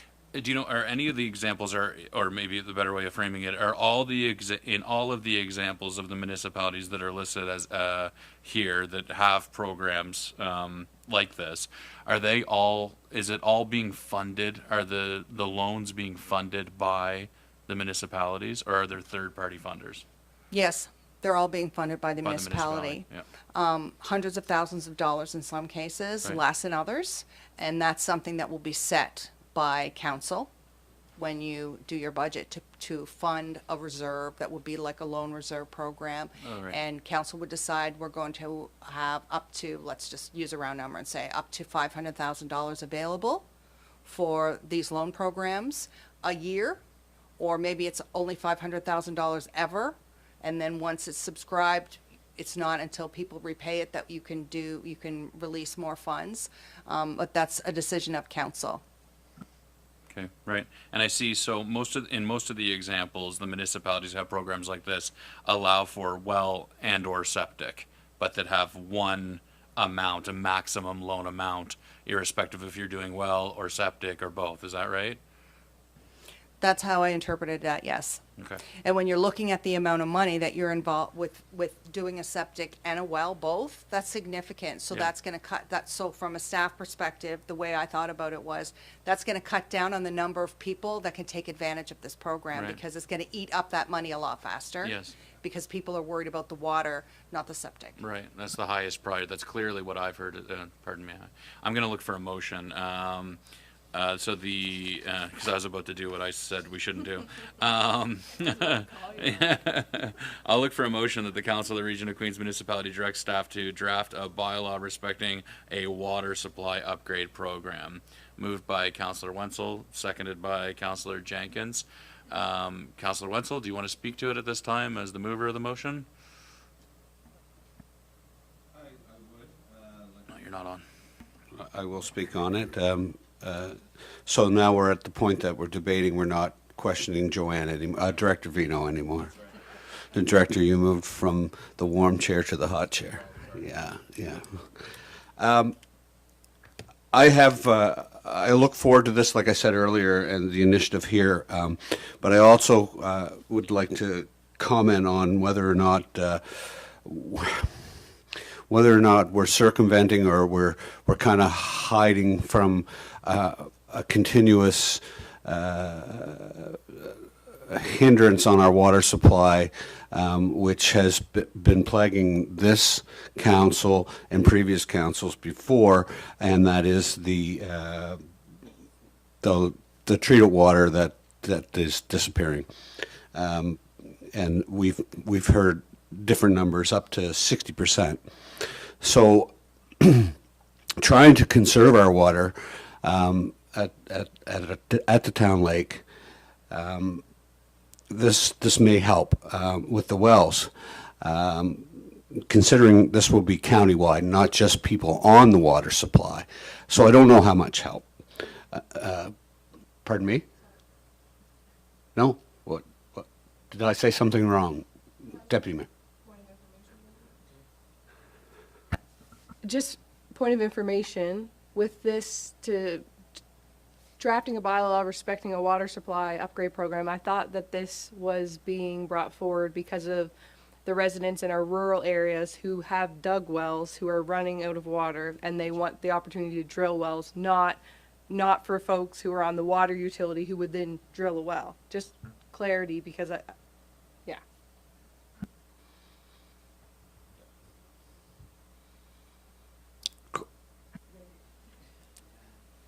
That's also my understanding, although that is a council decision. That's a council prerogative when you draft the bylaw. But the intent from all of the units that I looked into was that it would be, the loan program would be available for people who were not on the existing water utility. I stand corrected. I have nothing left to say. Further debate or discussion on the motion? Councillor Fancy? Yes, one thing about being here in council long enough, you hear some things back from years ago. And we had a group of children come forward to council who went out on the Mersey River and did some studies on the everything that they could find with the bacteria and such as, and the bacteria content was very, very high. And at that time, we had asked about possibility of being able to get septic systems in and such as, and it, we kind of tabled it and just forgot about it. And I think when we're going to bring things like this up here now, if we're going to bring it up, we don't want to bypass or lose the opportunity to be able to discuss it. I think in Milton in particular, there's so many septics that are going straight into the river. And that's part of the environmental issue of it we need to clean up. And if we're going to do this, I think we need to make this all part of it so we can be able to have people of opportunity. I think it's a lot easier to do this than to to tear up the highway and try to run septic systems in and then try to put a highway in, a road back in. It's not going. We'll never have the money to do that. But this is one way that at least we can give opportunities. And I think the idea of having one or the other, we can't provide both. But I think I don't want to miss out on this opportunity. Okay, so would you like to make an amendment to the motion then, Councillor Fancy? Would that be your intent, to make an amendment to the motion? To include septic systems in the language that's contained in the motion? Yes, maybe we could put respecting a water supply or septic system upgrade. So that way it becomes one or the other. Okay, is there a second to the amendment? Seconded by Councillor Amaro. And so debate or discussion on the amendment to include and I'll just read it. So the initial motion would be that Council for the Region of Queens Municipality directs staff to draft a bylaw respecting a water supply upgrade program. The amendment would add, so it would be a water supply and a septic upgrade program. So adding and septic upgrade to the language of the motion? Okay, but a program that did both? Yeah. So I think and is the appropriate language, I think. Because you might get one or the other. Yeah, but it's a program that pertains to both. Yeah, is that okay? So are you happy with that motion? Okay, and are you okay to second that motion? Okay, is there debate or discussion on the inclusion of and septic, Deputy Mayor Charlton? Thanks, now that I'm in the right conversation. I think this is really important to Councillor Fancy's point. We do know that there are still straight pipes in Milton, and there are a lot of malfunctioning septics around Queens County. So I think being able to have that program include both so that residents can access that. You know, if they have a drilled well, but they have a septic that needs to be addressed, I think that opportunity should be there. I also think it aligns with our strategic priorities of protecting our environment and our infrastructure. So I'm very much in favor of this. I will say it does note somewhere in here about current staff would be undertaking this in the absence of the policy initiative coordinator.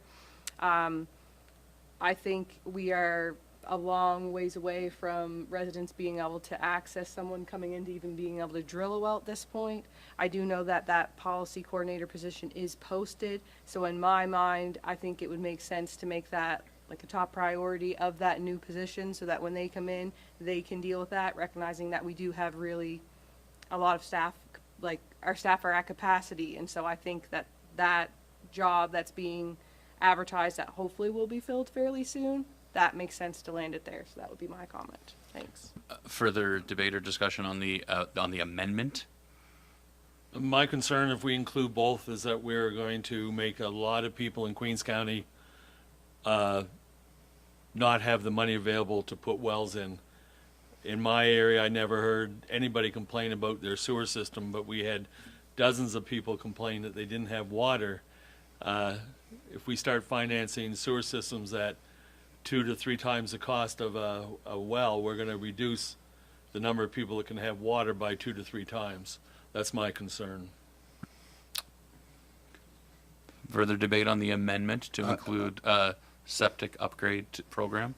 I'm for the amendment, basically because we still have so many septic systems that are leaching into the Mersey River, not just in Milton. I think we need a count. I think that would help because there are still some left on the west side of Liverpool, and there are still some in Brooklyn that are directly going into Heron Cove. So from an environmental perspective, I'm in favor of the amendment. Go ahead, Councillor Merrill. I'm in favor in both as well. I know I've been approached in the last couple of years about the wells and any type of programs for that, but I am in favor of both as well. And if we find that we do get a big uptake on this, we can increase it the next year. We can increase the funding of the loans. So I think it's very important to have both of them. Thank you. Thanks. And I think I understand Councillor Jenkins' concerns, but from my perspective, it would mean that we would have to populate a larger reserve fund, but there would be an expectation of repayment of the loans. And we do have significant surplus funds within the organization right now and aren't strapped from a cash flow perspective. So I think that we would be able to fund a significant reserve fund to allow for a suitable amount of resources to be available for a broad base of folks who needs upgrades to either their well or septic. But do you want to get back in there, Councillor Jenkins? I'm just curious what the mayor considers a considerable reserve that would come out of our current reserves that would go towards this initiative. Well, I think we'd have to get staff to look at what available funds that we could reasonably put into establishing a reserve, and what that would look like. And I think it's good that we have. My understanding is that all of these programs are funded. That all of these municipalities within the province have established such a reserve. So we have exemplar jurisdictions to learn from. But I don't. Your point is well taken, Councillor Jenkins, with respect to that there is going to be a finite amount of resources available in any program, and that folks accessing the program for the purpose of upgrading a septic system would mean that some of those funds, available funds, would be allocated to septic upgrades. And I mean, I agree with you that there is a broader stated need for access to drilled wells. So I understand your point is well taken. Councillor Merrill? I know there is funding as well with the province for dry wells, because I helped one of my residents last year with Kim Maslin's office. But could we check into how that would work with this loan as well? Because I know they do have a program out there, but I'd like to know how it would coordinate with it and work with it. Thank you. Thank you, Councillor Merrill. Is there further debate or discussion on the amendment that's been proposed? On the proposed amendment to include both well and both water supply and septic upgrade in the program? Councillor Fancy? Yes, just further to that, I know that a couple different people in particular who have been in Milton who have put in septics, and because they're close to the road and could not put a field in or anything, that they have these, they're a special type of tank that's put in. It has to be pumped out once or twice a year, which is then a lot more cost effective. Plus, I know the people that I knew were seniors who had grants that went along with it. So there's other options that are there, which I don't know, but we could put I don't know, put some kind of cap or something, I don't know, to be able to say, rather than somebody has to build up 20 feet to get the septic in there and the cost of $40,000 or something, that becomes, takes away from I don't know, it's just something that we could look at as a cap for it. Yeah, well, my expectation is there would be a maximum amount of the loan value in any program. Yeah. Go ahead, Councillor Jenkins. This question is for Director Vino, and it's just to try to get my head around what we're going to spend and whatnot. Is it possible to have two amounts of reserve, say a larger amount go towards wells and another amount go towards sewer systems? That way we could keep both sides of the equation workable. Yeah, that makes sense. Absolutely. Absolutely, and all of that will be kind of workshopped during the bylaw drafting process, because there's lots of details that have to be worked out. You could, if you're concerned about oversubscription to the reserve, you may say, okay, we're going to fund up to X, and then the homeowner needs to get funding for the rest. The provincial programs, I believe, are tied to income. These are not. Or you could tie them to income. That's council's discretion. Again, that's about during the bylaw process. You guys would talk all of those things through and decide what works best for our residents. But absolutely, you as council have the discretion to determine what goes into what pot and how much everyone can take out. Thank you very much. My big fear was that if we put $500,000 into a reserve, that we were going to have 20 people quickly apply and it was all going to sewer systems instead of water. By having a split fund, we could do the best for more people. Thank you. Good discussion. Thanks, Councillor Jenkins. I'm going to move us along here. I'll ask the question just on the amendment, folks. Those who are in favor of amending the motion that's on the floor to include and septic upgrade program to the language of the motion. All those in favor? Okay, so the motion is amended, and also back to the motion, the substantive motion that's on the floor, and I'll just reread it, that Council, Region of Queens Municipality directs staff to draft a bylaw respecting a water supply and septic upgrade program. Is there any further discussion or debate on the motion? Go ahead. Just to Councillor Amiro's point about how this could work with the provincial program, because I certainly wouldn't want us to take over that, but also just, I guess, to include, could we include having our staff look at, are there funding opportunities? So maybe there are funds with the Clean Foundation, I'm not sure, or are there other grants out there from the province or the feds to address these issues, like maybe from the septic part for like climate and environment. So I just wanted to note that, because I think, you know, we should be looking at all avenues. If there are any funding streams that we could add to this, it would be more beneficial for everyone. Thanks. Right. So I think, yeah, those are great suggestions when it comes to implementation of the actual program, for sure, and noted by staff. Yeah. Any further debate, discussion on the motion? I'll ask the question. All those in favor? Motion is carried. Thank you very much, Director Vino. Okay, and so 7.2 is back to you. You're very popular this morning, Joanne and/or Director Vino.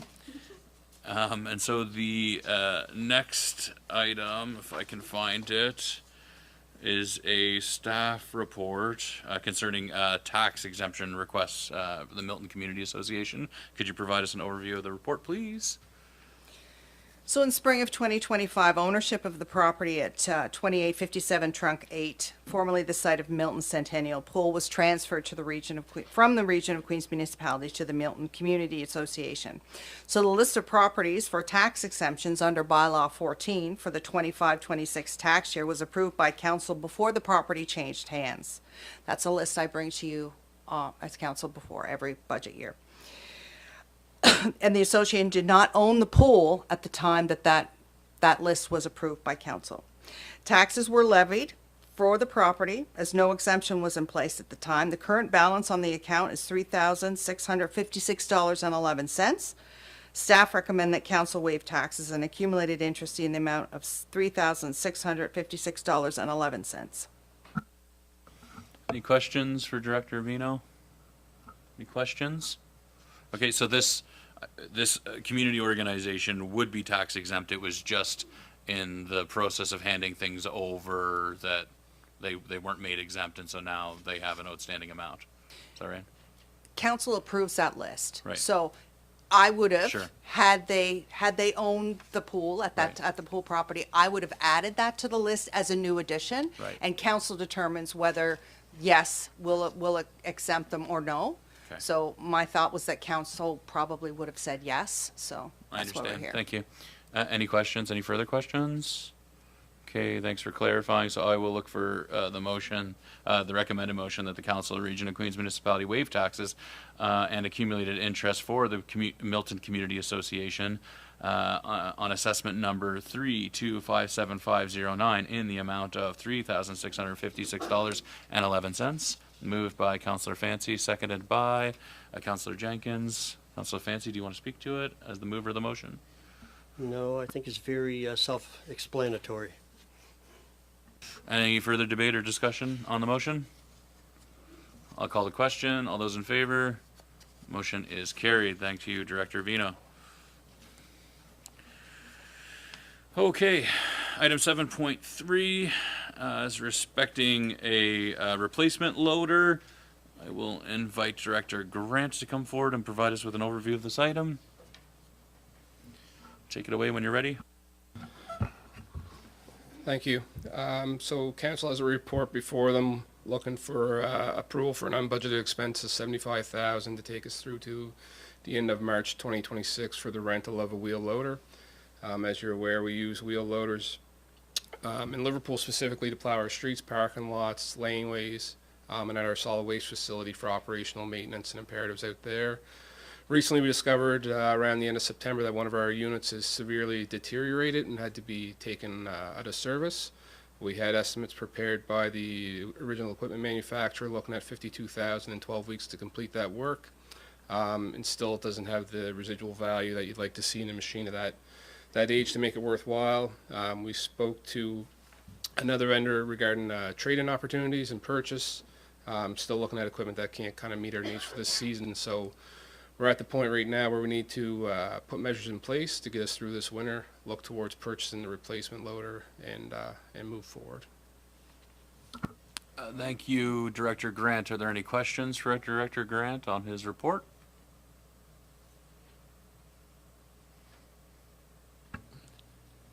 So the way this report is written up, we could be spending $75,000 for rental, as well as $52,000 for repairs. So we're going to spend $127,000 on a machine that's going to be worth $40,000. No, so for clarity, we're just looking for the approval to spend up to $75,000 to get us time through this season so we can look at more long-term investment. We're not suggesting any repair work to that machine for the $52,000.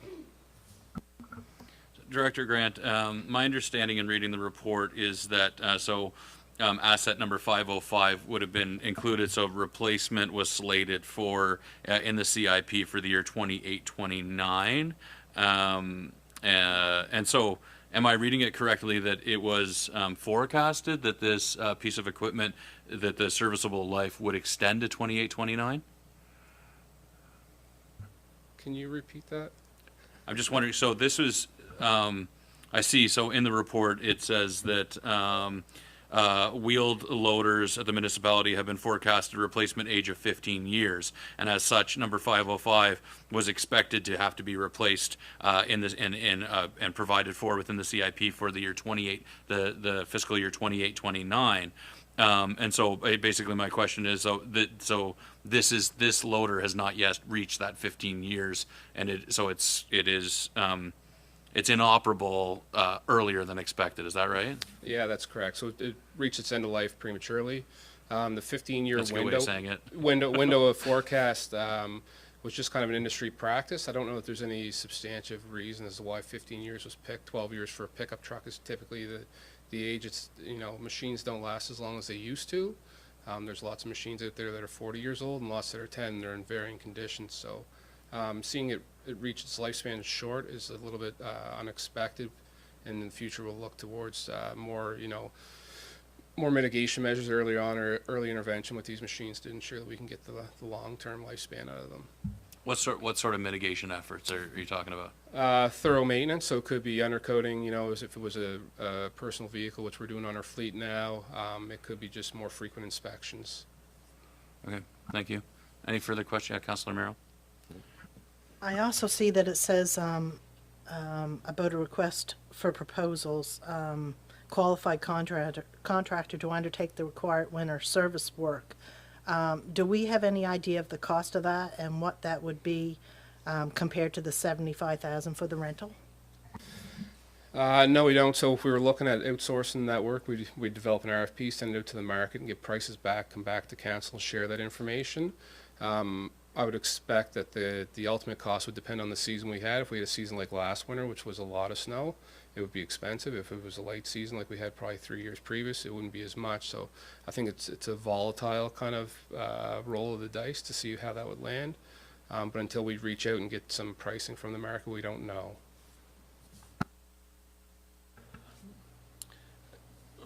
What are there other items that are wrong with number 505 if that cab was fixed? It's definitely 12 years old. It's got some wear and tear. There's nothing to assure that you couldn't put a cab on it and tomorrow the transmission or the motor go into it, or the hydraulic pump. So there's always those risks. It's outside of its warranty period, which doesn't provide you that confidence you'd like to see. It wouldn't be my recommendation to invest in that machine any further at this time. My last question, Council, if we approve the budget of 75,000, is that an amount that you've investigated that it would cost, or is that just based on equipment costs?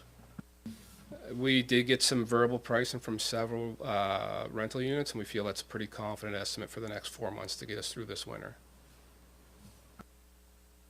Any other questions, Deputy Mayor?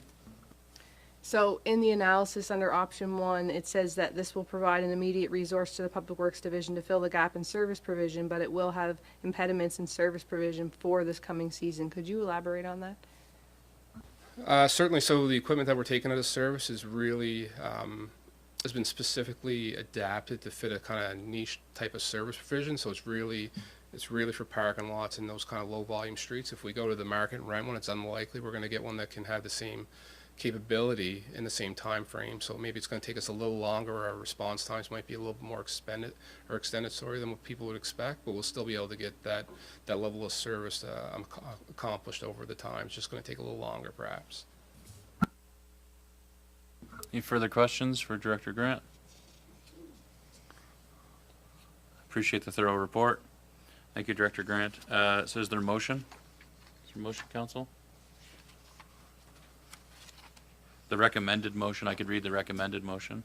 The recommended motion is that the Council of the Region of Queens Municipality approve the unbudgeted expense of up to $75,000 for the short-term rental of a wheeled loader with funds coming from an accumulated surplus. Moved by Councillor Jenkins. Is there a second to the motion? Seconded by Deputy Mayor Charlton. Debate, discussion, comments? I don't like spending $75,000 when we don't need to, but I think we're at a point in the year that we had to make a decision moving forward and to make sure that the level of service that people expect and need to have in Queens maintains itself, as well as not putting any stress on the works department to try to make the streets safer for everybody. Any further debate, discussion? I mean, I agree with Councillor Jenkins. We need to ensure that we're prepared for the incoming winter season. As Christopher Clark said in his comments, we had snow last night, and we can expect some more on the horizon. And so we do need to meet the level of service. And so I will be in favor of the motion, but I will say that it would be ideal if we had greater cost certainty and greater certainty about the expected life of our assets. And so I would ask that staff do explore every option to ensure any mitigating exercise of any mitigating processes or procedures that can extend the serviceable life of our equipment is in place. And then as we approach the CIP for the upcoming year and taking stock of those assets and heavy equipment, that we can be confident in the forecasted, as confident as possible in forecasting replacement for this equipment, so that we can just do better in planning on how we maintain this fleet. I understand that a lot of the assets within the fleet are older and will require replacement, but certainly as much certainty as possible and as much mitigation as possible is the expectation, I think, of this council. So, okay, great. Anything further? Okay, I'll ask the question. All those in favor? The motion is carried. Thank you, Director Grant. And you're up again, hey? 7.4 on the Town Bridge Active Transportation Sidewalk. Being joined by Elise. Good morning. Morning. Looking at the town bridge, main corridor between two sides of town, and active transportation being defined as, powered by your own self. So if we're walking, biking, scooting, but of course we also have mechanized scooters that we're looking for a safe passage across the river.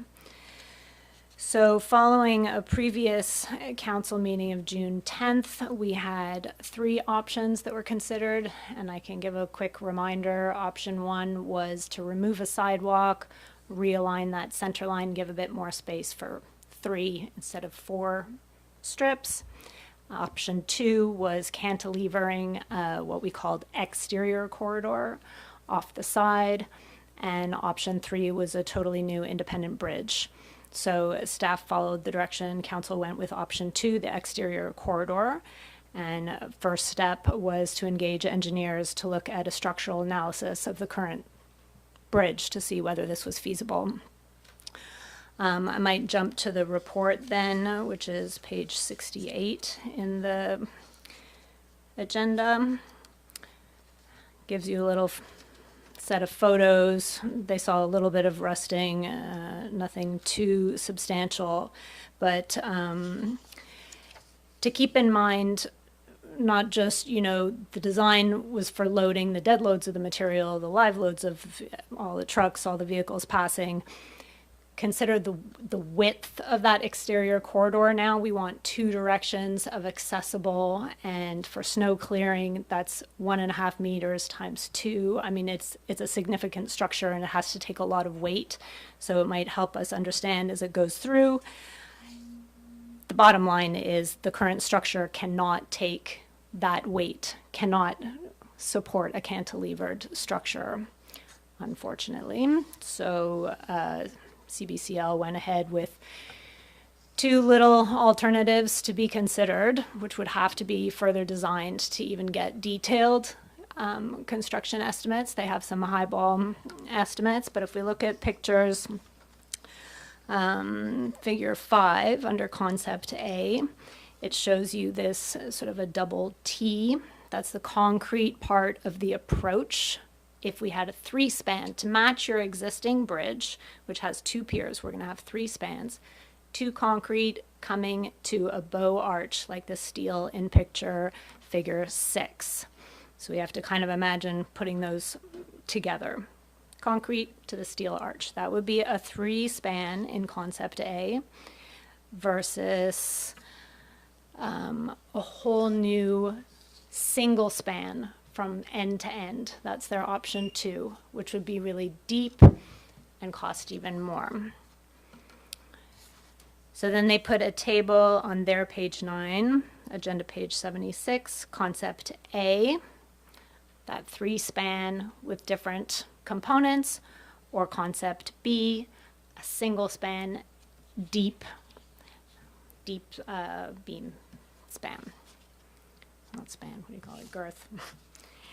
So on their final page, the recommendations were kind of split up into those 2 concepts, and coming back to our recommendation is that we could proceed with design. We had allocated in our budget impact here, we say the CIP includes $181,749 plus HST for the sidewalk redesign. Now, what's not articulated in here is that the structural report, this report and analysis, was almost 58,000 of that. That leaves us 123,000. So when we look at their anticipated design costs, we're going to go a little bit beyond that. And there's a gap of about 50,000 that is suggested to come from reserves or the CCBF. So that is where the ask comes to. Understanding we cannot do the exterior corridor. The question is whether we move ahead with further design detailed at the cost, a gap of 50,000, 51,000.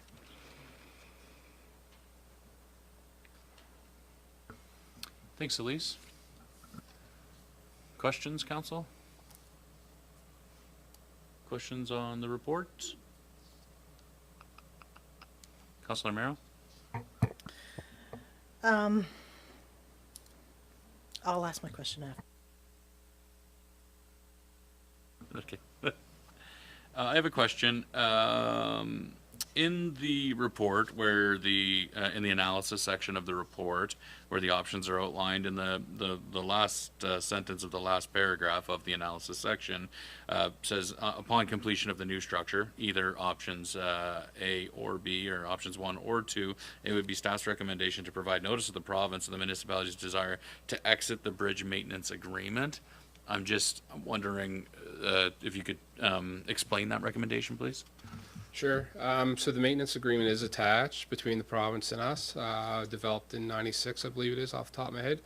So it's long-standing. Once we remove our sidewalk from their bridge, we as a municipality have no vested interest in that structure. And I think it'd be in our best interest to walk away from that, or look at updating what the agreement stands for right now. As it is, the province has expressed that they have a different level of service provision than we do as far as surface condition and those things are identified. So I think it'd be a good opportunity for us to reevaluate what that agreement stands for and look towards something that's a better solution as opposed to just withstanding with what we have right now. Okay, so just so I understand, I mean, if we were to reimagine that, and I understand it's not exactly what we're meaning to discuss today, but it has implications to it, and it's provided within the staff report. So if we were to amend or provide notice to the province to exit the bridge maintenance agreement, then would all of the maintenance costs associated with the bridge fall to the province? Is that? Yeah, it would fall back to them as their structure as it is right now. So currently we do cost share on some elements of it, such as the sidewalk and the railing, which support the sidewalk. But other than that, the maintenance is entirely theirs. I see. So if we were no longer looking at maintaining a functional sidewalk on that bridge, then the interest of the municipality and the justification for being party to the bridge maintenance agreement would be substantively different then. Yeah, I would say that's accurate. With the new the cost sharing on Trunk 3 paving, I think would cover off the wear surface as it does now on Bristol, Main, and those sections like we reviewed earlier. So I don't think it would be in any value to have another maintenance agreement with the province on this one. I see. Thanks for clarifying. Are there any further questions for staff? Go ahead, Councillor Jenkins. We talked about putting in new lift stations and whatnot at the end of the bridge there. How does if a sidewalk is approved there, how does that affect the installation of those pump stations? Definitely, the two designs would be integrated there. We've spoken to CBCL about those. I believe they could be integrated fairly well. So is one going to delay the other? That's what I'm concerned about. No, I wouldn't think so. No.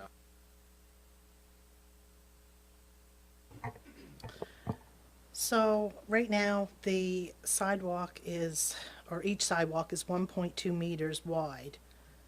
If we only had one sidewalk on the bridge and realign that, would that fit into the accessibility lens? Like, would it still, like for the width, if you combine the two of them? No. We would really need the two directions of 1.5.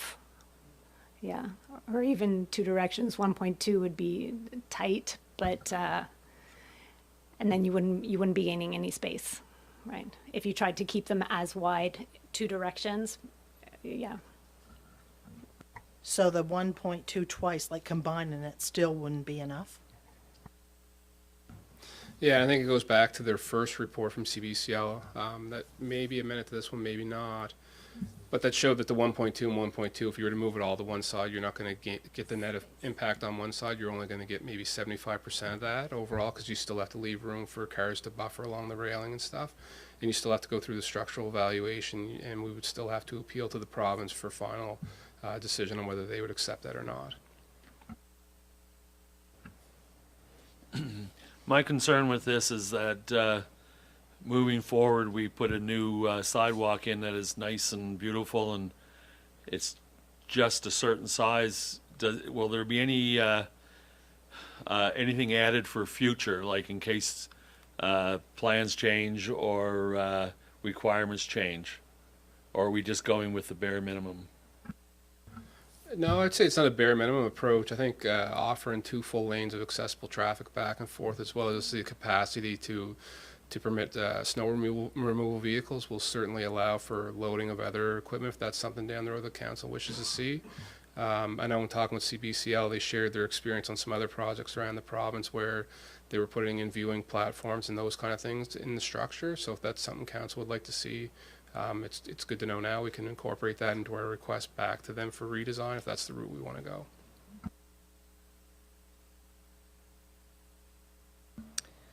In comparison to the size of our sidewalks on Bristol and the size of the sidewalk on the bridge, could you give a comparison of that?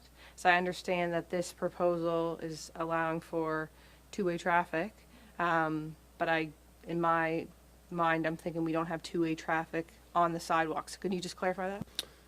Yep. So the sidewalk on Bristol, I believe, is only 48 inches, 1.2 meters at the narrowest. I would have to confirm that. I know there's some spots where it may be a little bit wider, a little bit narrower, but on average, I think 1.2 meters is what we have there. So it would be substantially larger than that, which would enable us, down the road, if we want to widen the sidewalks on Bristol, then we would have something consistent.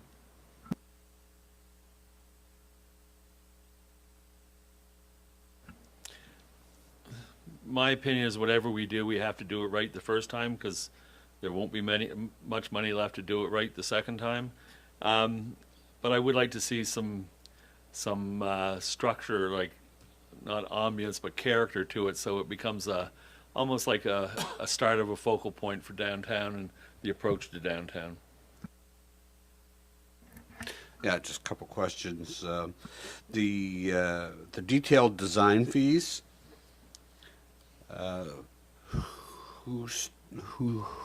Where did you get that figure from? Who's giving you that number? These were quotes presented to us from CBCL. So if I read this correctly, $100,000 for the design fees and an extra $75,000 if you want an arch, and so that would be $175,000 if you wanted the arch, just in design fees. And then what is a geotechnical investigation that is worth $75,000? The geotech investigation will require launching a barge to go out there, do core samples in the river to determine what's in there subsea for them to put the piers on to support the bridge. It's required in either case, whether it's just the abutment with a single span or 3 spans, to determine what's down there under the ground to support this. We know in other experiences we've hit miscellaneous buried artifacts perhaps that wouldn't hold up a bridge. And just for clarity, so the 75 additional design for the custom arch would be to mock it to look like the town bridge as it stands right now, perhaps. In my opinion, I think we should stay clear of it. Sorry, Councillor Jenkins, I can't look for your opinion right now. Just any Sorry. questions? Any questions to the staff? Any further questions? No? Is there a motion? Is there a motion, Council?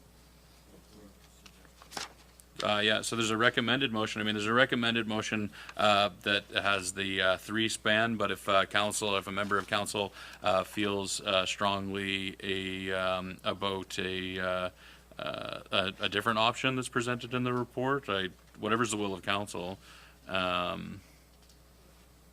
you have a motion, Deputy Mayor? There's not a recommended motion here, but in the alternatives and options, the third option is to provide alternate direction for staff. So I'm not sure if there are any suggested motions for that, and I don't want to start getting into a debate without a motion on the floor. So, Mr. Mayor, how would you like to proceed with that? I mean, I do have a recommended motion for your consideration that the council, the Region of Queens Municipality, directs staff to proceed with the design of a new independent bridge for active transportation across the Mersey River in Liverpool in the form of a 3-span prefabricated steel truss with concrete beam approaches. Now, I'm not looking to move that motion. Okay. And so, perhaps the first part of the motion, though, that the Council of Region of Queens Municipality directs staff to proceed with the design of a new independent bridge for active transportation across the Mersey River. You're not looking to move that motion either. Okay. What motion are you looking for, Deputy Mayor? I think when we talked previously, there was an option from CBCL to realign the bridge and to take one sidewalk, remove the one sidewalk from, which would be the right side, I guess, if you're coming from Market Street, and being able to expand it on the left-hand side.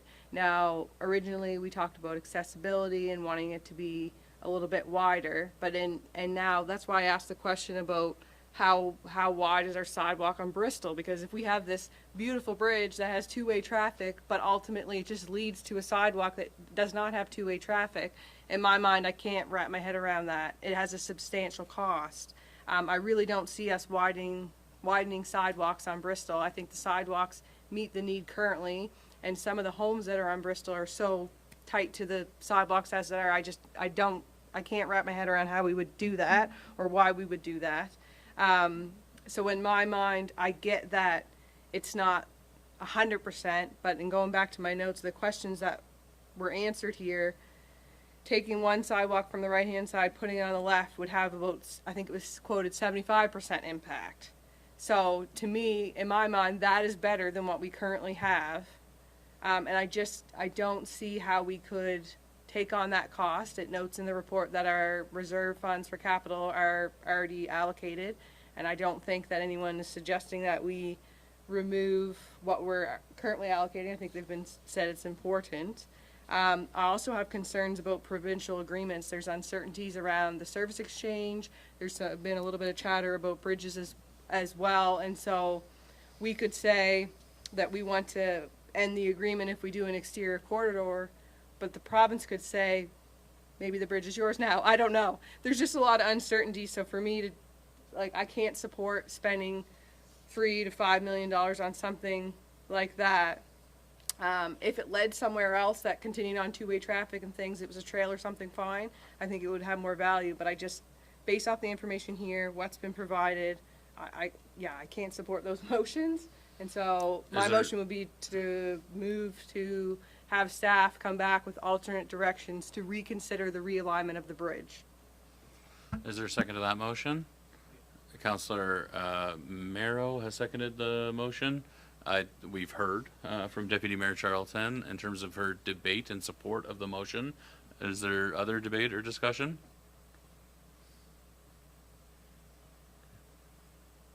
Go ahead. I have to agree with Deputy Mayor Charlton. I would like to see, I just can't see spending this money actually on a separate corridor that allows traffic two ways. I really would like to see it aligned and see how much the cost is to do that and provide a railing there as well. I think it would be much better, but I just can't see spending that kind of money for a separate structure. Yeah, thank you. Further? Anything further? Councillor Fancy? I look at the picture and it's beautiful. Love to have it, but I just don't know if we're into that stage where the cost is too much right at this time. We've been discussing lately of our total need for affordable housing. Our need for food security. It's going to take money from us, a lot of money. And I don't think we have enough money to go around, and we've talked about wells and everything else, and I think what our deputy mayor has brought forward is something that's affordable for us at this time, that we can be able to go on with other projects too. Because we don't want to be doing this and then not doing the others, which is a greater need at this time. Councillor Jenkins? It was my mistake in looking at this and thinking that we had to put a new sidewalk in, and I'm in full support of the motion on the floor. Go ahead, Deputy Mayor Charlton. And I think this originally started in our previous term of council, and so to your point, you don't have all the history as of a few of us do. I mean, there's a great report here. I'm not trying to discredit that, just all the previous conversation. Originally, when we discussed this was an option, this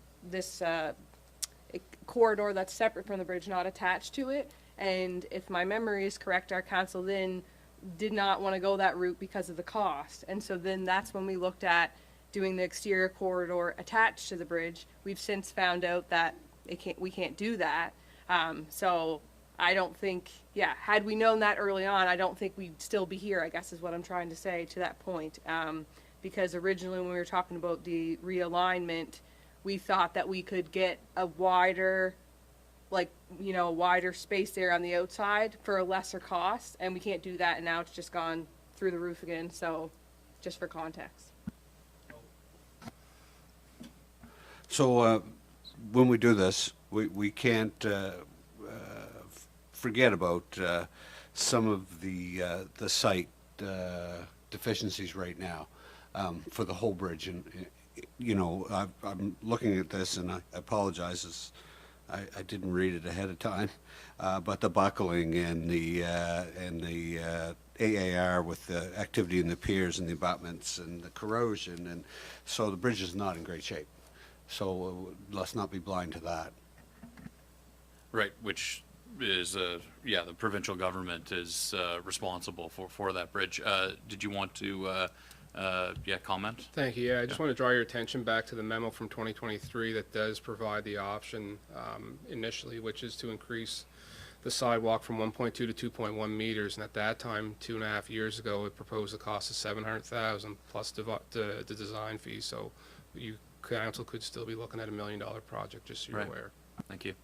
I appreciate what other members of council have said, and I think in the ideal world, we would be able to permit and accommodate bidirectional travel for folks who need to make use of a mobility assistive device, but it may be cost prohibitive to do that. But I'm not satisfied. I think nobody's satisfied with the current state of the bridge, where it's very hazardous for any cyclist or person on a mobility device, or just young children, pedestrians who may be unstable to walk across it without fear like falling out into traffic. It's narrow, and so wherever we land, and I think that it probably makes sense to envision an appropriate approach to this infrastructure within a broader understanding what our plan is for active transportation and active transportation corridors.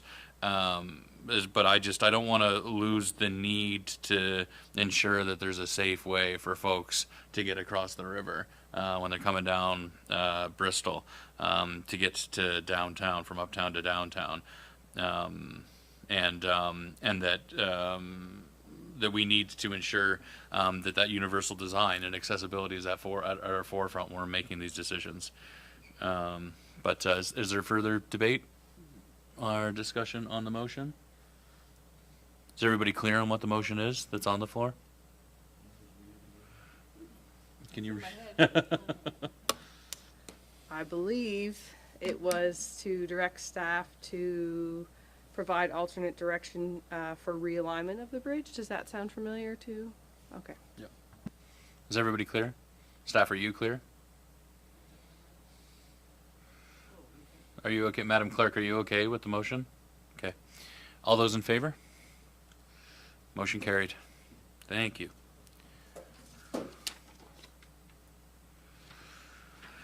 Okay, and our last item of business for staff reports is 7.5 with respect to appointment of a code of conduct investigator. I see Deputy CAO Hurdle. Could you please provide us with an overview of that report, please? Certainly can. Good morning again, Mayor and Council. In October 2024, the province of Nova Scotia introduced new regulations pertaining to the Code of Conduct for municipal elected officials. The regulations establish that all municipalities in Nova Scotia are required to appoint an independent investigator or investigators who will be tasked with receiving, reviewing, and reporting to council on any code of conduct complaints that are filed under Section 23 of the Municipal Government Act. The Association of Municipal Administrators of Nova Scotia has since developed and provided a list of qualified individuals from which municipalities and villages may appoint code of conduct investigators.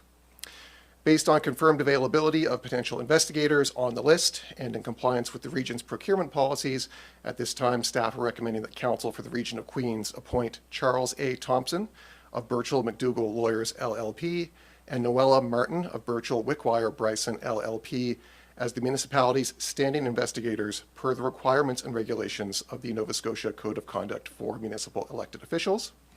In terms of options, Council may choose to endorse the recommended appointments, request additional information from staff, or may choose not to make an appointment at this time. Any questions for the Deputy CAO at this time, staff, or council, pardon me? Any questions? Okay, is there a motion? Okay. I move that the Council of Region of Queens Municipality appoint Charles A. Thompson of Birchall McDougall Lawyers LLP and Noel Martin of Birchall Wickwire Bryson LLP as the municipality's standing investigators per the requirements of the Nova Scotia Code of Conduct for municipal elected officials. Is there a second? Councillor Jenkins has seconded the motion. Debate, discussion on the motion? Go ahead, Deputy Mayor Charlton. I think because this has been legislated by the province, although there are options here, I wouldn't recommend not appointing one, as I think it would go against our legislation. So that's why I made the motion. Happy to do that. Okay. And I appreciate staff's inclusion of 2 choices. Just hearing feedback from other municipal units where it was problematic when only one investigator was listed. Just practical challenges with that. And so appreciate some flexibility that's afforded in appointing 2 potential investigators if and when we receive a code of conduct complaint. Anything further? I'll ask the question. All those in favor? The motion is carried. Thank you, Pat. Okay.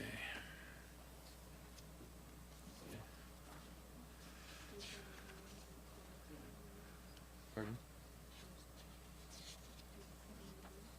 Yeah, do folks need a break? Quick bio break? Okay. I will call for a brief recess and let's reconvene at noon, please. Thank you.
If we could reconvene the meeting at this time, folks, please. Okay, so we are on to bylaws and policies. So item 8.1 is the first reading of a bylaw number 13, the solid waste management bylaw. Director Grant, it's like Groundhog Day. Thanks. And literally too. Yeah, that's right. So we're back for the first reading of bylaw 13, pardon me, solid waste management. Again, received council's feedback last meeting, or 2 meetings ago, I suppose. Worked that into our draft bylaw, so made the amendments to the bag limits, as well as the comments on clause 50, and the draft is attached for council's review. Thank you very much, Director Grant. I'm being a little saucy, but I greatly appreciate your team's continued work in support of drafting this bylaw. I greatly appreciate it. Is there any questions for Director Grant at this time? Any questions? Okay. Is there a motion? I can read a recommended motion, if that helps. Okay. The recommended motion is that that bylaw number 13, solid waste management, be now introduced and read a first time.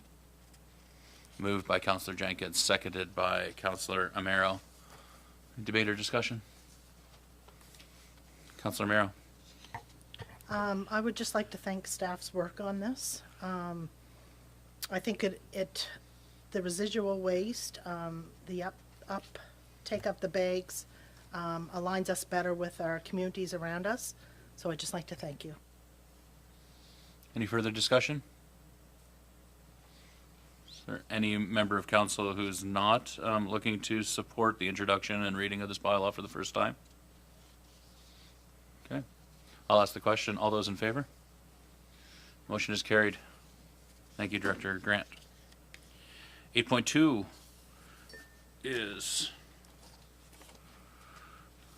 Policy 58, grant recipient reporting requirements. Director Vino, could provide an overview, please.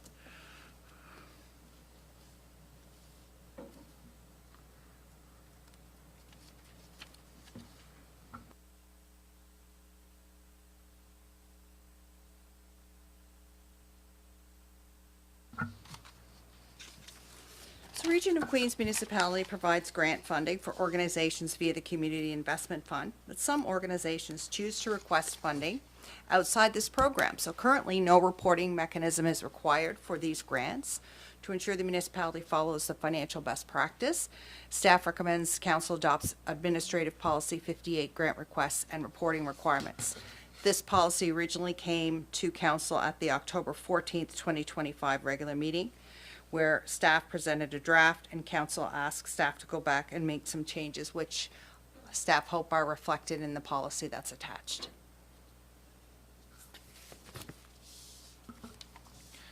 Any questions for Director Vino on the report or the proposed policy? Any questions? You do? Okay, while Deputy Mayor locates the item that she wants to speak to, I think my one challenge that I have with the Community Investment Fund procedures, and then it's mirrored here in this policy, is the disbursement of 80% of funds. And then after acceptance, after completion of the project and final reporting requirements, then release of the final 20% of the funds to be dispersed.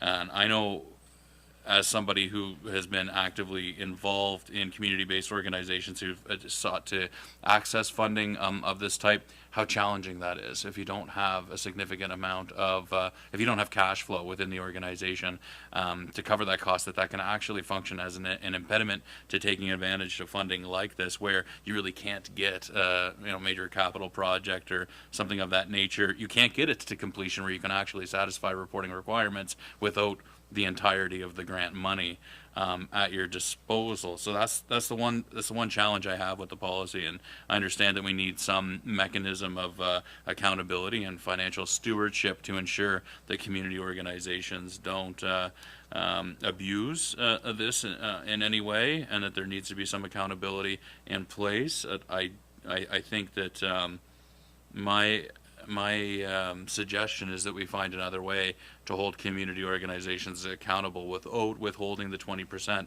until substantive project completion and final reporting occurs.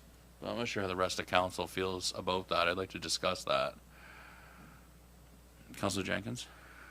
I'm 100% in favor of Mayor Christian's comments. It is hard for some of these groups to have the financial backing to not pay the last little bit, and some businesses dealing with community groups, they want their money up front so they can carry on. Community groups also have a hard time getting credit ratings too, so it could be a detriment to them to do these holdbacks. Councillor Fancy? I've been involved with a few of these projects gone that way, and I'm not totally against it, because sometimes what can happen is a project will, at the end, they don't complete it, whatever you've got, and they've got the money. So that last 20% shows forth that you're going to complete your project. Maybe you don't do something that you wanted to do, because at the end you may not do that, and then we're giving away money that would not be, they wouldn't be eligible for. So that's why the 20% at the end, I'm not totally against that. I believe it was last year Greenfield Rec did not spend all their money and had to return money to the region, and it was returned. So I think that's not a problem. It just has to be stated so that they know that if it's not spent on the project, they're liable to return it. I know in discussing this with some other, I know an approach used in other municipalities is that if grant monies, if grant monies that are awarded and then the organization doesn't satisfy the reporting requirements, then they aren't eligible. They aren't in good standing with the municipality and aren't eligible for any future grant monies until they're able to either, so in the circumstance where there were unspent funds, unaccounted funds that weren't returned, or they didn't satisfy final reporting requirements, that there would be accountability in that, just that the organization would not be in good standing with the municipality because they hadn't fulfilled their reporting requirements or successfully or appropriately returned unspent funds that were awarded as part of the project. That could be an avenue that we could explore to remove this potential barrier. But again, it has to be the will of council. Go ahead, yeah. Yeah, I feel like I don't have a wholesome understanding of maybe what that would look like, but if we're not ready to move this along, then maybe we could have our staff reach out to other municipal units, and maybe you could share the ones that you got to speak to someone about, just and how to sort of navigate that, because I understand what Councillor Fancy is saying. Then if all the money's gone up front, how do you know that you get any of that information back? Like, how does council and our staff understand the impact of what it accomplished and things like that? I mean, you can understand that certain things when the request comes in. So I feel like we don't maybe have all the information for that. I can recall when I was a part of Queen's Daycare, accessing the capital investment fund, and we would have got 80% up front. And I know that was for the roof and new windows, and our contractor required 50% up front to book. So I'm not super convinced that we shouldn't hold some back, but I think if maybe we could get some comparables of how other municipalities do this, if there is the opportunity for us to remove barriers for community groups without completely, you know, going to that end, I guess I would be open to that. I just wondered, in the report, it says individuals, groups, and organization with Region of Queens Municipality actively supporting community wellness program, service growth, etc. I'm just wondering about the individual part, what that would look like from, like, when it references the reporting requirements, because if you're a not-for-profit or society, something like that, I think you're doing these reports and you have a budget and you have financial statements, but if you're an individual, perhaps you don't. And so I'm just wondering what we envision, like, what would that look like? Or are we doing that now? Or are there individuals that we're supporting with grants that I can't remember? I'm having a hard time with that, if anyone has any information for that. That's a good question. So what I used was the language in the CIF policy, but I can certainly remove individual if you're thinking this is more for organizations rather than those individual claims for individual things. That's not a problem. I can change that. I would just say I'm just not sure, because in the community investment fund, I know I can think of that particular grant where residents will be traveling to dart tournaments or things like that, where we're funding individuals. Right. But they fall under the community investment fund. So I'm just trying to wrap my head around, if you're an individual and you're accessing something like that, you fall under that community investment fund. If you don't, what would that look like for this? Like, are we just opening it too broadly? I can't wrap my head around it. So I would like that flushed out, I guess, would be my comment. Okay, that makes sense. So perhaps at this time, an appropriate motion would be that the Council of the Region of Queens receive the report on administrative policy number 58 and direct staff to reconsider inclusion of individual in the language of the policy, and to explore alternative options to the 20% withholding clause within the policy. Is there a member of council willing to move? Okay, that is moved by Deputy Mayor Charlton. Madam Clerk, is that clear? Is the motion clear? Okay. Is there a second to the motion? Seconded by Councillor Fancy. Further debate or discussion? Further direction? I'll ask the question. All those in favor? Carried. Thank you, Director Vino.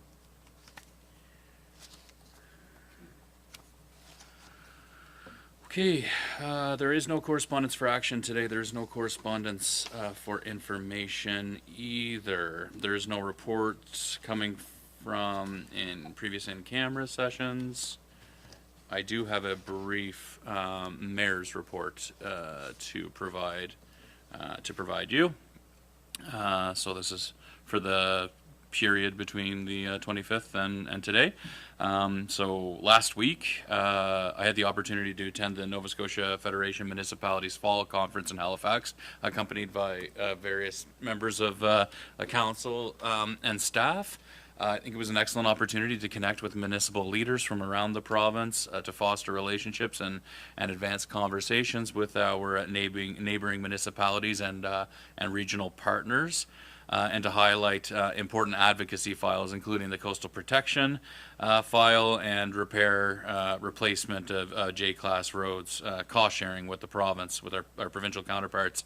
Honorable Minister Fred Tilley, who is the Minister of Public Works, in panel recognized that the current funding levels for J-class roads was insufficient, and alluded to efforts that were underway to determine a new and more appropriate approach and funding program for those. We didn't receive any substantive commitments on that file, but he did say explicitly that the $1 million of provincial monies for J-class roads was insufficient.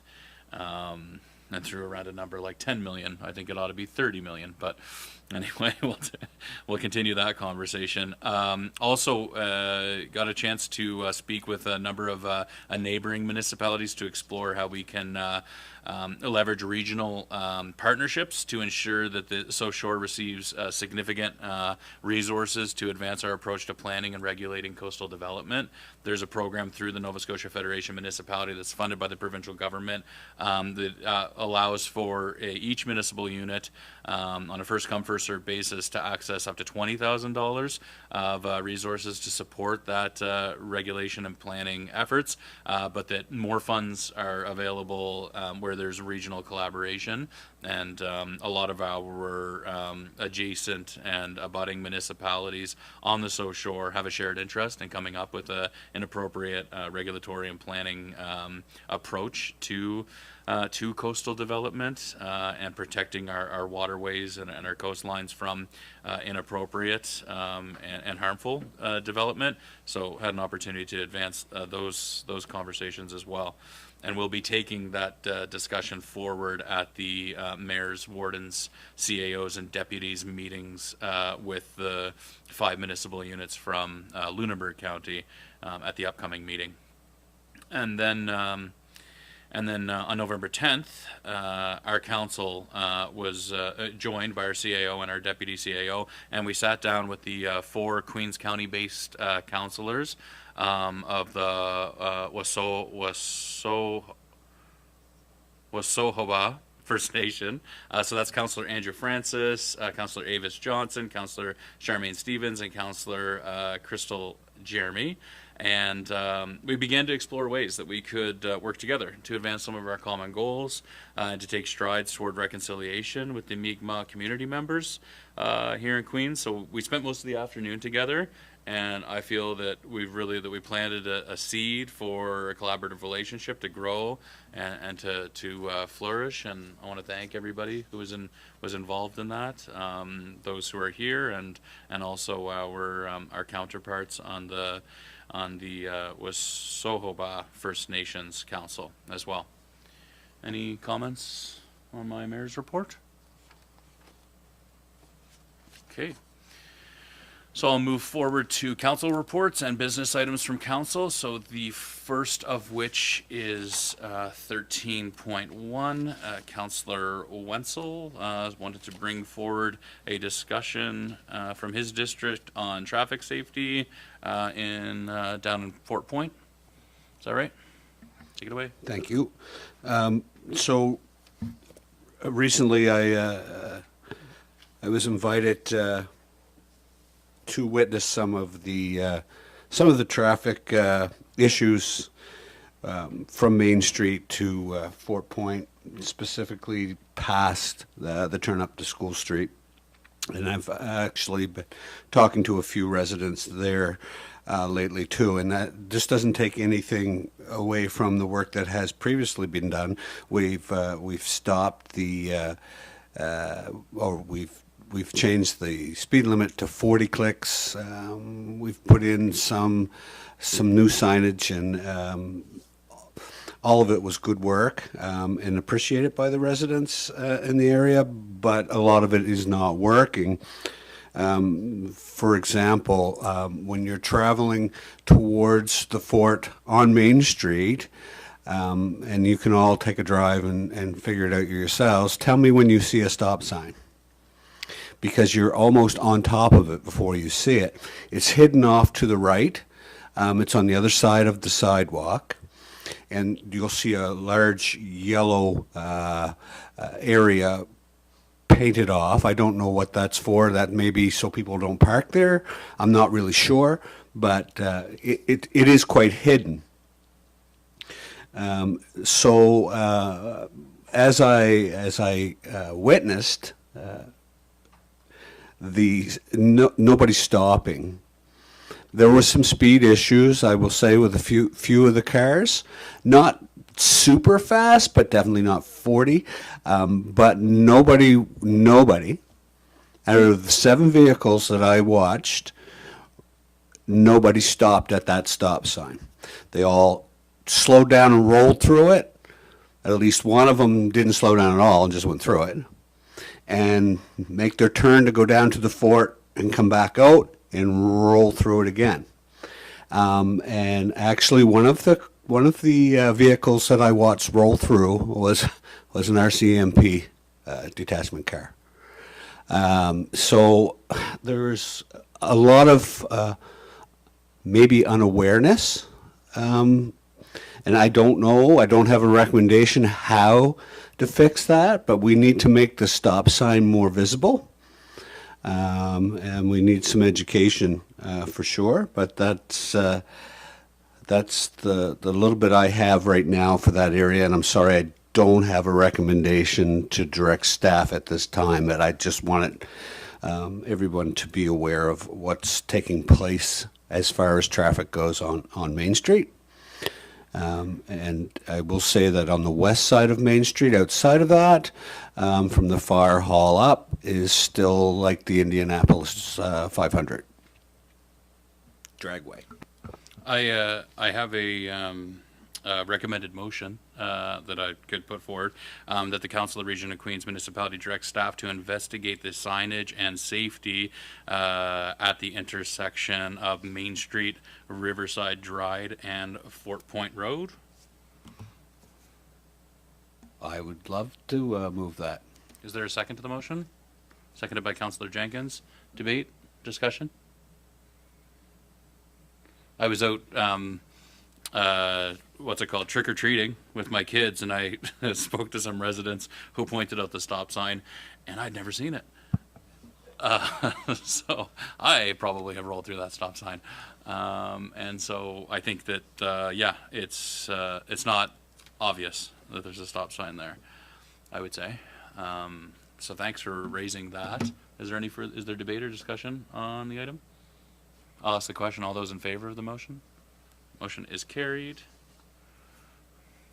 13.2, Deputy Mayor Charlton wanted to discuss the safety of another intersection at College and Pleasant, and maybe Shore Road. It butts on a Shore Road. I just double checked it. So Okay.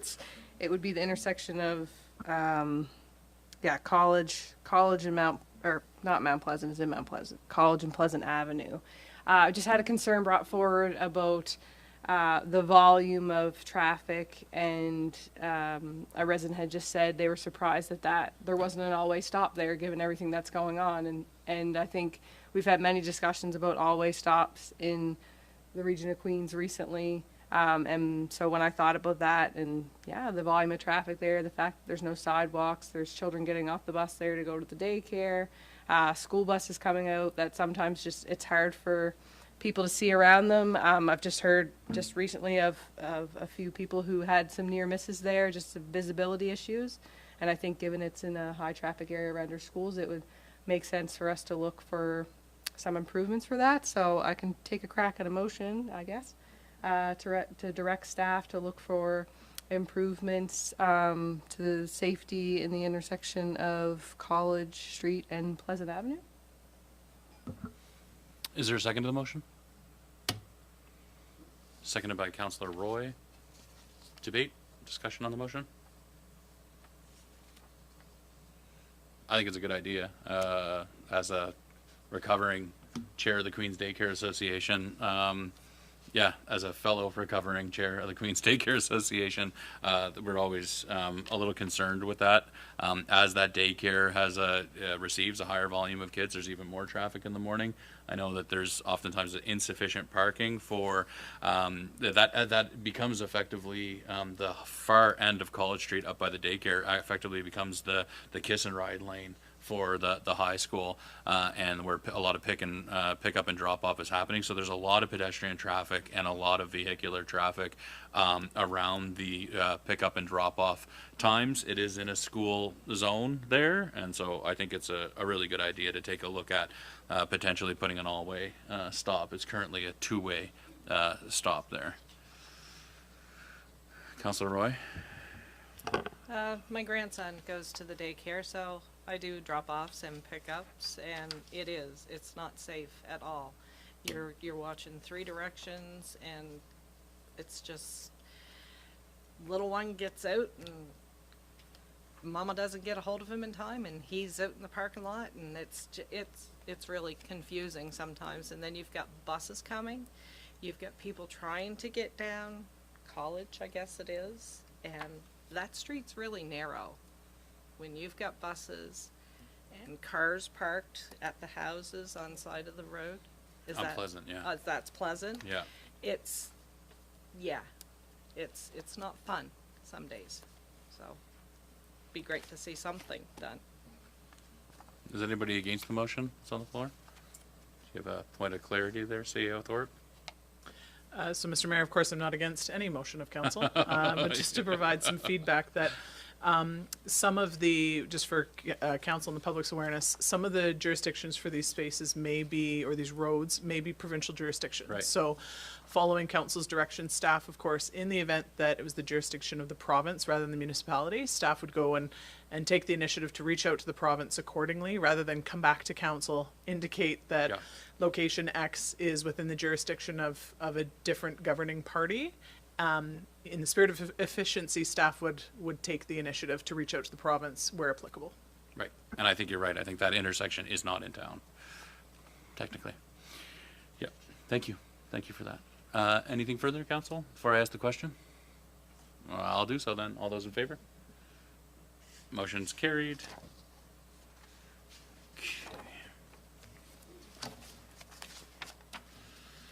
So that, there is no new business to entertain today either, so that concludes the public portion of the meeting. So I will look for a motion for council to move to in camera. Okay, Councillor Amaro, seconded by Councillor Roy. All those in favor, moving to closed session.